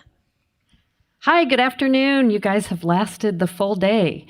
This is Eva Velasquez. I'm the president and CEO of the Identity Theft Resource Center. We're a nonprofit organization that provides no-cost services to victims of identity theft, cybercrime, scams and fraud, even data breach remediation for the individual consumer. So I'm really happy to be here. ITRC has been around for 20 years and glad to be a part of this conversation. I'm Brendan Lynch. I'm the Chief Privacy Officer at Microsoft, where I've spent many years dealing with various aspects of our work, whether it's in leading our governance program or advising our product teams on what capabilities to build for consumers and for organizations. And increasingly, I'm spending a lot of my time working with our organizational customers who are increasingly leveraging cloud services and artificial intelligence and ensuring that we build privacy by design into that. And I'm Kimberly Nevela, and I'm a strategic advisor at SAS, or SAS as we tend to call it. And I'm really responsible for working with our customers to help them understand what are the business opportunities, but also what are the real implications and requirements for leveraging emerging technologies such as AI or advanced analytics. So I spend a lot of time helping customers think through their data and analytic strategies. What does that actually need to, how do those need to morph over time to accommodate and support these new technologies? All right, so let's start with an overview of the current state of AI today. I'm curious, can you tell me a little bit about some of the incredible, amazing, beneficial things that AI does for us today? Who'd like to start? Sure, I guess I'll start at this end. Well, I actually, I brought it because this morning I got this article and I thought it was kind of awesome. It says, AI can now decode words directly from your brainwaves using deep learning. Now, you get into the details, you have to actually be having brain surgery to make that happen. You know, there are such an incredible amount of things, and I think there are examples in every walk of industry, but I'll also maybe call out just a few from healthcare in particular, and a few instances that I think can highlight some of the privacy and security issues that we have. Today, we have this amazing capability to take things like medical history and clinical records and marry that in real time with information coming off a sensor and actually predict when a patient is at risk or developing sepsis. And we can do that hours, and in some cases, with infections for infants in the NICU, sometimes days before a clinical symptom is going to apply. So now we have the opportunity to actually treat these things when we can actually positively affect the outcome. We're able to take that same kind of clinical and biomedical information and marry it with biometric information about how you move to understand and diagnose things like neuromuscular diseases and what state of progression you're at in that disease for things like Parkinson's. But we can also do things like, and there was a recent story, you guys may have seen it, looking at pictures of people's faces and expressions, and with a fair degree of perhaps somewhat what I find sort of unsettling accuracy, predict whether someone is prone to depression, or if someone with manic depression is about to have a manic episode. Now, we'll come back to this because there's actually really good uses and really bad uses of that information. So I think that's where the rubber hits the road when it comes to AI and privacy and security. Yeah, and if I could add, I think those are great examples, and I think a lot of this is a really an opportune time because of these advances in technology, the power of cloud computing, the availability of data, because that's really what powers a lot of AI, and so there's a lot of examples, I think, in healthcare. There's many of the world's challenging problems that can really benefit from AI. At a societal level, it may be around poverty or the environment, healthcare examples you've heard. Maybe to narrow it down to a particular class of AI and technology, I'll use facial recognition. Again, because it has positive uses and some challenges which we'll probably talk about later. But just imagine if you could, the ability for a young missing child to be found as she's being walked down the street. Imagine the ability for a blind person to be made aware of who is entering the room and joining a meeting. Imagine maybe a terrorist who's hell-bent on destruction being identified walking into a sports arena that you're at. Those are examples of, I think, positive uses of AI, in this case facial recognition, that really do provide a lot of promise to transform society.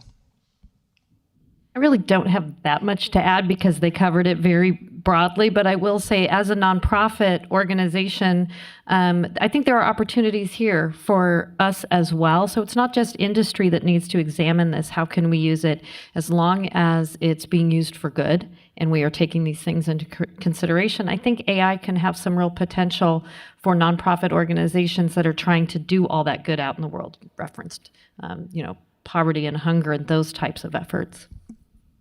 Thank you. So that was a really nice overview of all the wonderful things that AI does. And I think you know where this is going.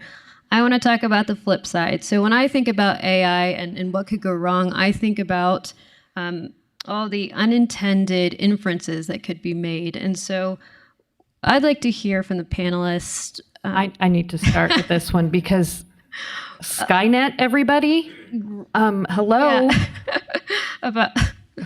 We'll get there. Yeah, how innovations such as AI facial recognition that we've been just discussing, how they present new privacy, security, and other related challenges. You want to build on that? I think I just said it. Everybody's seen the movie. Yeah, the unintended consequence, can this get out of our control as it's collecting all of this information? And are we monitoring and making sure that we know what's being collected and how it's being used, or are we letting this just right off the rails? Right. Yeah, and I think when I look at it, it's in some ways, it's easy to kind of get excited and say, oh, this is so new and these risks are so new. In reality, there is definitely some newness to this, but we've been through this before. We've known that generally tools, can have good uses and bad uses. A hammer can be used to help build a house. It can be used to really hurt somebody. Technology is no different in that way. And so there's a lot of capability here. And the question is not just what can technology do, what should it do? And there are definitely some examples of where these things could go wrong. If I stick with my facial recognition examples, you could imagine a world where everywhere you've walked in public spaces in the last month has been captured without your knowledge or permission, by a government agency. Or you could imagine the building of a database of everyone who attended a political rally. Or maybe it's in a shopping mall that all the stores have collected and shared data with each other around what you're looking at in the shelves, what you've purchased, and you have no control over that. So there's potential many, I think, nefarious or creepy uses of these technologies that we need to address. Yeah, and I think one of the things, and I think it's a conversation that, as you said, has probably been evolving over a couple of years, but I think that we have a tendency a lot of times when we're thinking about, and I've worked in sort of the data governance space for longer than anyone should, and I care to admit, but early on when we talked about data privacy or even data security, we really focused on PII, for instance. What's personally identifiable information? What's my social security? What's my name? Things like that, right?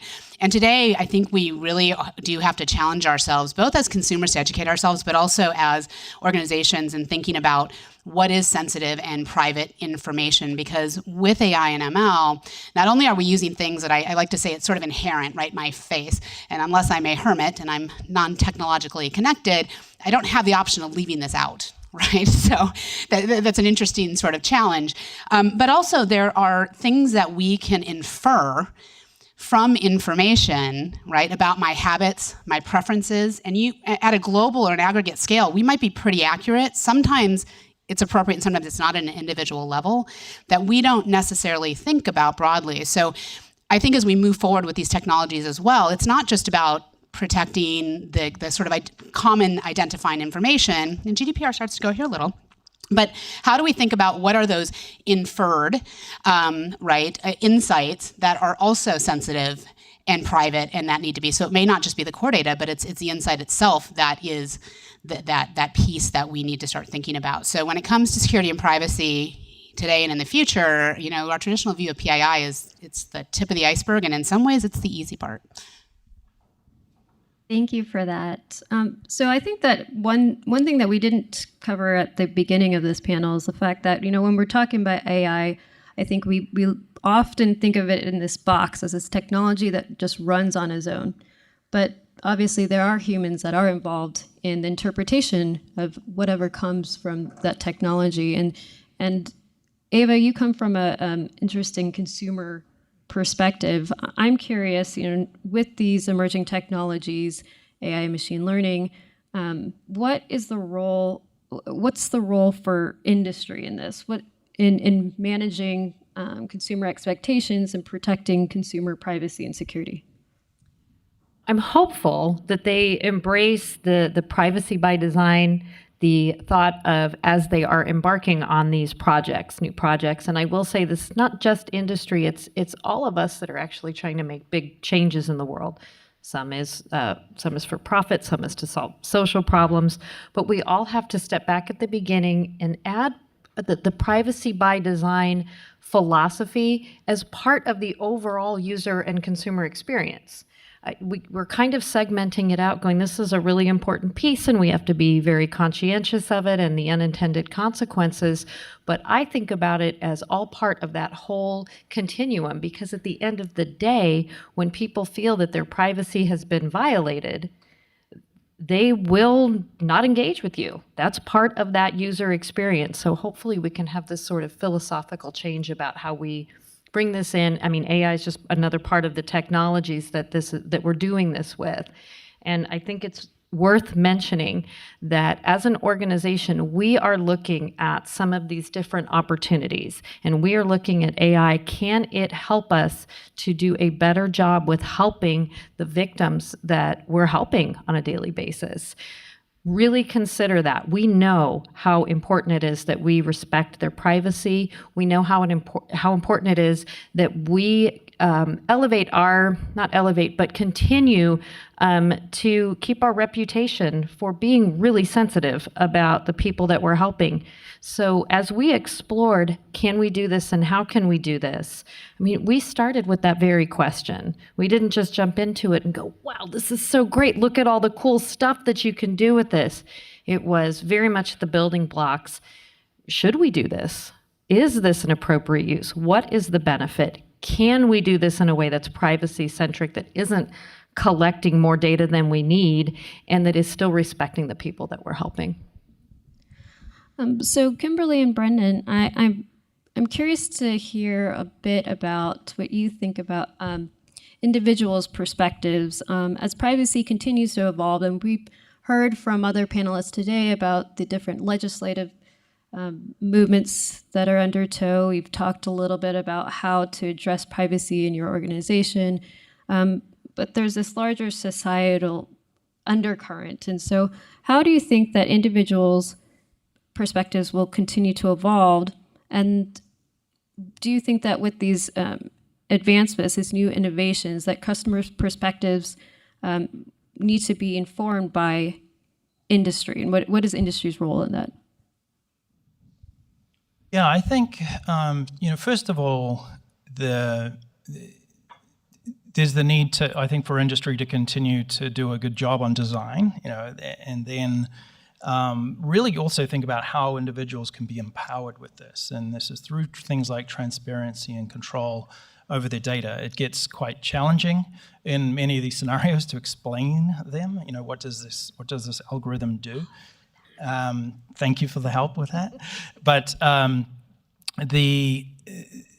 are people definitely engaged. One example, we put in place a privacy dashboard for our consumer customers to be able to access and control things like their search history, their browsing history, their location data. And this in part, helped us with our GDPR compliance because it really gets at the core data subject rights of GDPR. But we decided to launch this globally last May, and looking at the data, it's quite interesting. We've actually had 10 million people, more than 10 million people now, access that portal and have control over their data. 4 million of those were here in the United States, 2.9 million in Europe, and 3.7 million in the rest of the world. So there is, I think people are getting engaged for sure, and taking advantage of these capabilities. And so I think that's a key thing that industry can do. How much can we empower people to take control, as long as at the same time is being really accountable and taking a socially responsible approach, both through design and deployment of these technologies, which is something we spend a lot of time on. And then I think the third thing that industry can do is advocate for strong rules to be in place, because that's, we've talked a lot about it today, but a regulatory floor, whether it's baseline privacy legislation, or perhaps even regulating the misuses of facial recognition, that type of thing, could actually be beneficial in building trust into the broad ecosystem and enabling people to embark and get on using these technologies and get all those advantages that we talked about earlier, because we know that people will not use technology they do not trust.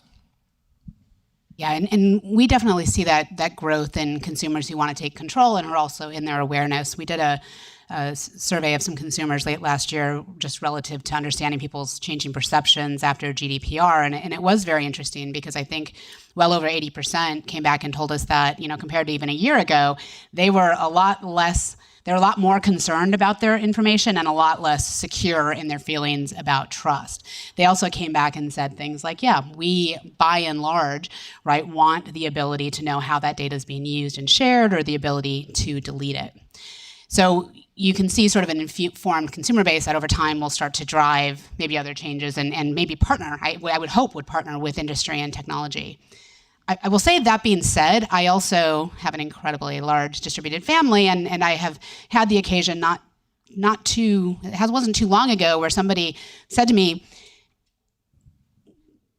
in just all due faith, and said she was really upset about information that was available about her on the internet, in that she Googled herself, and all of her siblings' names and their, spouses came up, and she was horrified. And I, not being a very good relation or friend possibly, didn't have the heart to tell her about that was really the least of her concerns in terms of the type of information that companies have. So sometimes I do think that we overestimate, because we tend to work in informed circles, some of the broader awareness of that issue. And I pulled my phone out because I can never pronounce her name without actually looking at it. Zeynep Tufekci, and I apologize again because I pronounced your last name wrong, is really articulate, I think, or articulated this really well, that one of the issues with AI and ML is that it's not even unintended use that's the problem. It's that when we get consent from consumers today about using their information, allow me to share it and use it, we don't actually even know how we're going to apply it and use it, which means that we can't actually ask for a truly informed consent, because how do you ask for consent for a usage that you may not even know? And in a lot of cases, as a consumer, as an individual, we want you to provide those, those services and all of those things that help us and use the data to drive that. But there's also the other side of it, which is, again, back to, it's not just, I might be a little bit concerned if you are looking at my facial expressions and I'm just not very expressive, or you're looking at my speech patterns. And for most people, a fast rate of speech means you're nervous. For me, that just means it's a regular day at the office. I'm a fast talker. And so how are those things, being applied? But because we don't always know what insights we're going to use and how to apply them, this idea, the whole informed consent model today is potentially broken. Now, we don't necessarily have an answer for that today, but I think it's something that we need to look at. And again, I shared at the media panel this morning, one of the things, to your point about a baseline floor of regulation, is Zeynep often uses the analogy of there's certain things that I hope we will be able to fundamentally just agree to. And she says it's like lead paint, right? At least here in the States, where maybe some people want to use lead paint, but we've sort of categorically agreed that this is not an okay usage. And then there's other things that we get to make our own decisions about. So it's an interesting analogy and one I've been pondering a little bit more. Great, thank you. So there's one thing that you just mentioned that I think ties nicely to our last closing question. You mentioned that you're using a survey, or was that with some of your customers, about how to gauge awareness? I'm seeing that across my customers, clients, the same thing, that there's just a far higher level of awareness than I've ever seen before. We work with large companies and also startups, even with startups wanting to put out a survey before training to be able to estimate whether their staff is actually listening, but also if they are aware of the privacy changes that the companies are making. And so that's one little way of measuring your progress with privacy. But I'm curious, we're all going to go back to our clients, customers, to our own organizations and try to make privacy work where we work. And if you could pick one or two things that would help enable a culture of privacy that we could all take back with us, what would that be? For whoever wants to start. I will happily start that. I think, for me, I'm very fortunate, I think, to work at a company, and there are, a number of companies that have a real top-down approach. So that's the starting place, I would say, is really leadership from the very top of the company is what is really a key driver of, it's a driver of culture regardless, and I think it's definitely a key driver. If you need to drive a privacy-aware, privacy by design culture right through your organization, you really need to start at the top and have that come down, because that's where priorities get set. For example, over the last few years, as we were building that dashboard I spoke of, and as we were readying for GDPR, we have a regular meeting with the CEO and the full leadership team to report where we're going and how on track we are, where we need additional resources, that kind of thing. And it really does, that permeates right through the organization. People know privacy is a priority and we've got to go get after it. You asked for two things, didn't you? I think, the other one would probably be measurement, really, just people are incented by numbers. Privacy is often a hard thing to put metrics on, But I think really establishing what are your listening systems for it, to tap into your customer support department, understand, tap into social media, what are people saying, what, that are direct customers and others, use signals, as many signals as you can, as well as do your own surveys to really understand sentiment and what people's challenges and concerns are, and then use that to obviously drive change. Yeah, I think those are both great points. I think, again, just that idea of really engaging in a literacy program and around the idea of data security and privacy, and allowing people to start and engaging in a conversation around how perspectives are changing or things that they need to be considering, and then empowering people as projects on a case-by-case basis go to really incent them to start asking those questions up front. Is this intended data that we want to collect, or the way that we want to use it, really in line with what we have established as our, maybe our collective or corporate objectives and principles?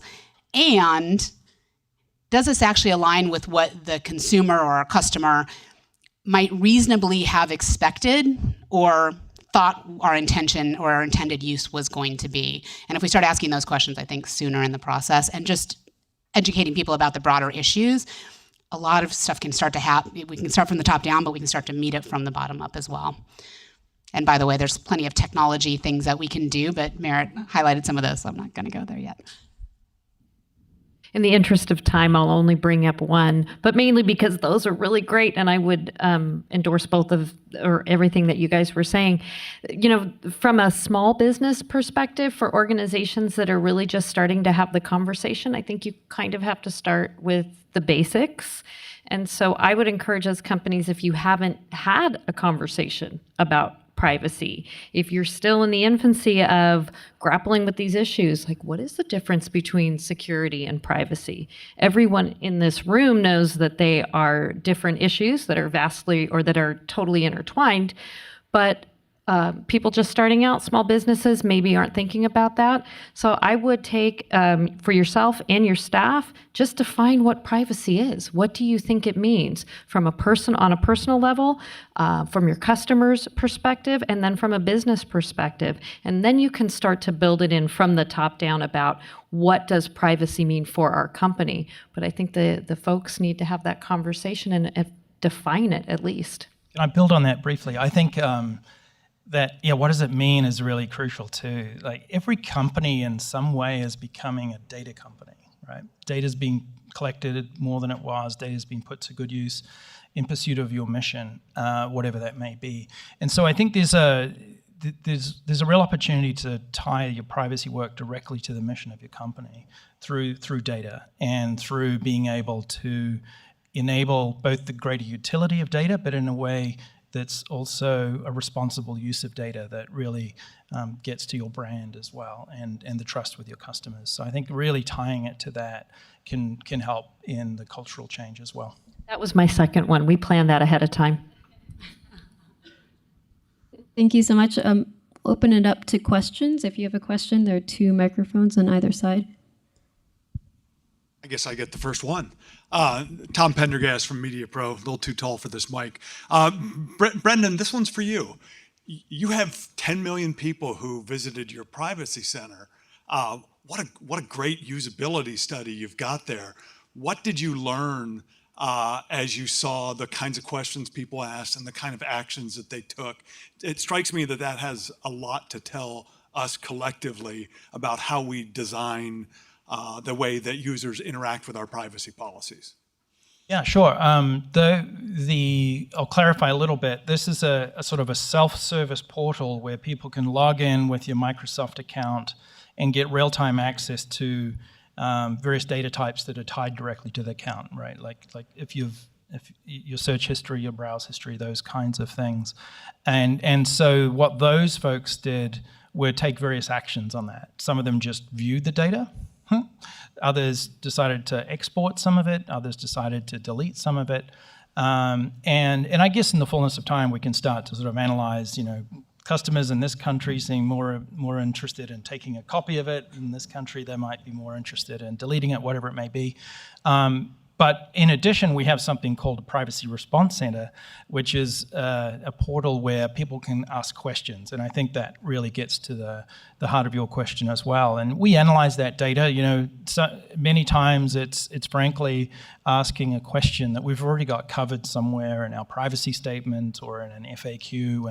And it's pointing people to that information, and it's giving us insights about how we can improve our transparency mechanisms. Sometimes it might be them asking for a more complex access to data than they can find on the portal, and we can learn from that.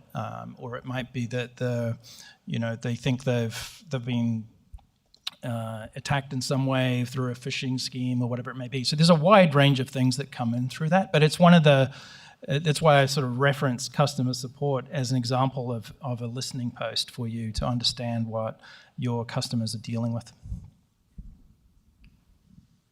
Hi guys, this is Emily Dreyfus from Wired. Thank you so much. You've, over the course of today, and the three of you have mentioned how companies are collecting more and more data, and by doing that, private information, all data in some way can become private information, and from something that may seem harmless, like me buying a few things, like my buying habits, a company is able to glean massive insights about who I am as a person, where I am in my life, and people are having increased awareness about that. So I guess my sort of cynical question to you is, given that data is so profitable and is so useful for companies who are trying to target their customers better and who are trying to deliver a product in a more helpful or convenient way, and therefore are collecting more and more of that data, is that practice and that sort of underpinning of data in our industries really compatible with privacy by design? And I guess I am curious, because I think that in some ways, privacy by design would really mean, in some instances, collecting less information, which I don't know if that's possible. I think one of the things when people say, what are some of the changes to even privacy or perspectives on data that AI and ML and these kind of things have driven, is an increased appetite for companies to collect information, sometimes just in case, and sometimes because it seems innocuous and they think there might be something interesting to do with it later. The problem is it's incredibly hard to resist the temptation to do really interesting things with it later, and sometimes that's good or bad.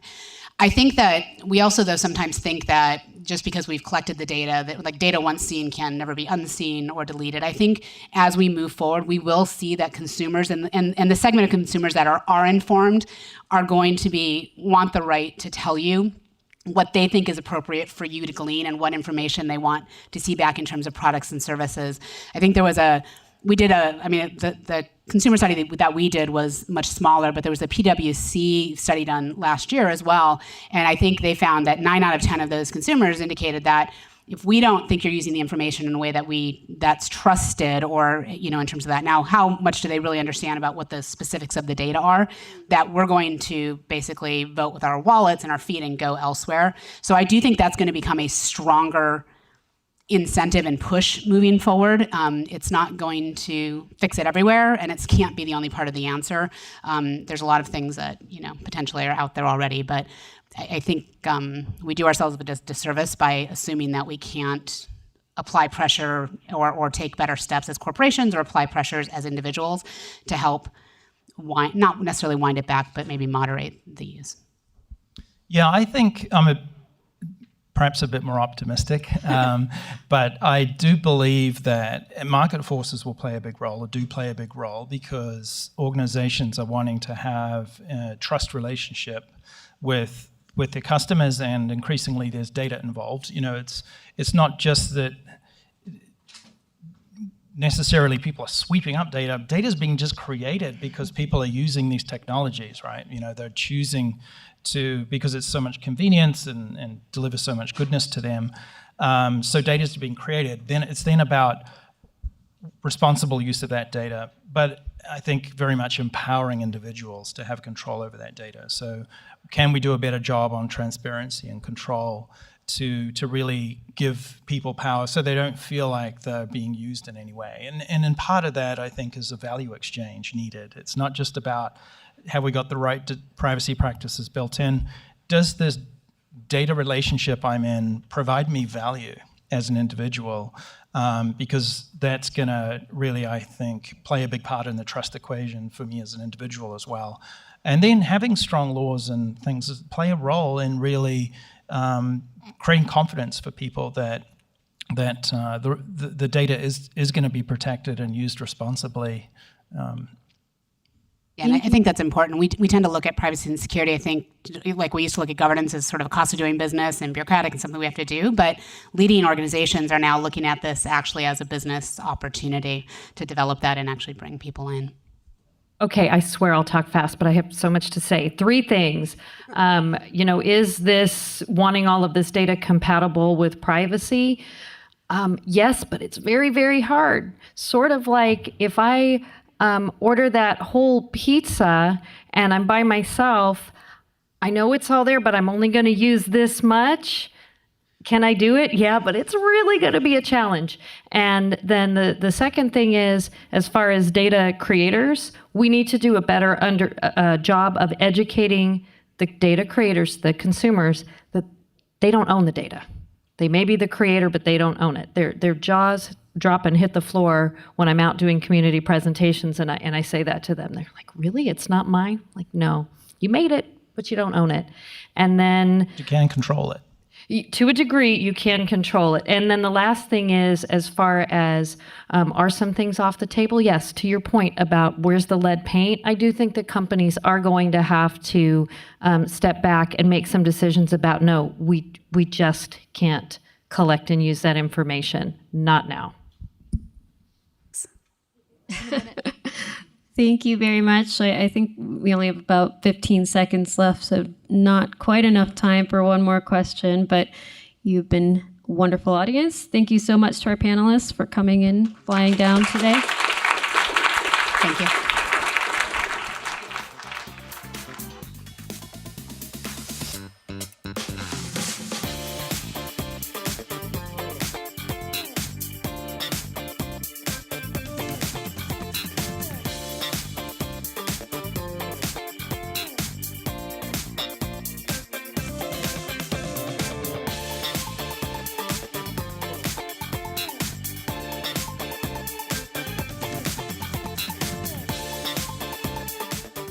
Please welcome Kelvin Coleman, Executive Director of the National Cybersecurity Alliance, for closing remarks. So if I could have your attention for one moment, I promise not to keep you long. I want to just thank our distinguished experts for sharing and engaging their insights with us today about the rapidly evolving opportunities and challenges of the privacy road ahead. It's just been a tremendous day. We intentionally put it a half a day so that we don't take up too much of your time, but enough time to really talk about these things in a thorough way. Again, many thanks to Visa and Verizon, our contributing sponsors. Thank you all so very much, as well as Trend Micro. I think Mitchell is still here, maybe dipped out. Mozilla, certainly Yubico, our nonprofit partners, Women in Security and Privacy. Kanisa, thank you so very much, wherever you are.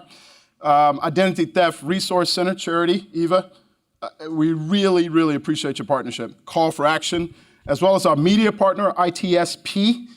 Sean, thanks so very much. You've been a great friend to us. To the LinkedIn team, finally, we are so grateful, beyond grateful, for you hosting us here in your beautiful facility. Kalinda, really appreciate you and your staff. And I will say the LinkedIn media production team, A+. Thank you so very much. It was seamless. Yeah, it really was seamless. When you don't know they're there, that's when you know they're good, you know? Really appreciate that. The very last thing I'll do, I recognize some of my staff who are out here today. I forgot to recognize Lisa, my Director of Communications. I think she was downstairs. So Lisa, thank you for coming to support as well. That's it. I really want to thank you. Next year, we look forward to having it again. And remember, it's only one day, right? So we're also concerned about the other 364 days of the year. So the National Cybersecurity Alliance, we look forward to continuing our engagement with each and every last one of you as the nation's leading nonprofit in dealing with these issues. Thank you so very much. Really appreciate it. See you again soon.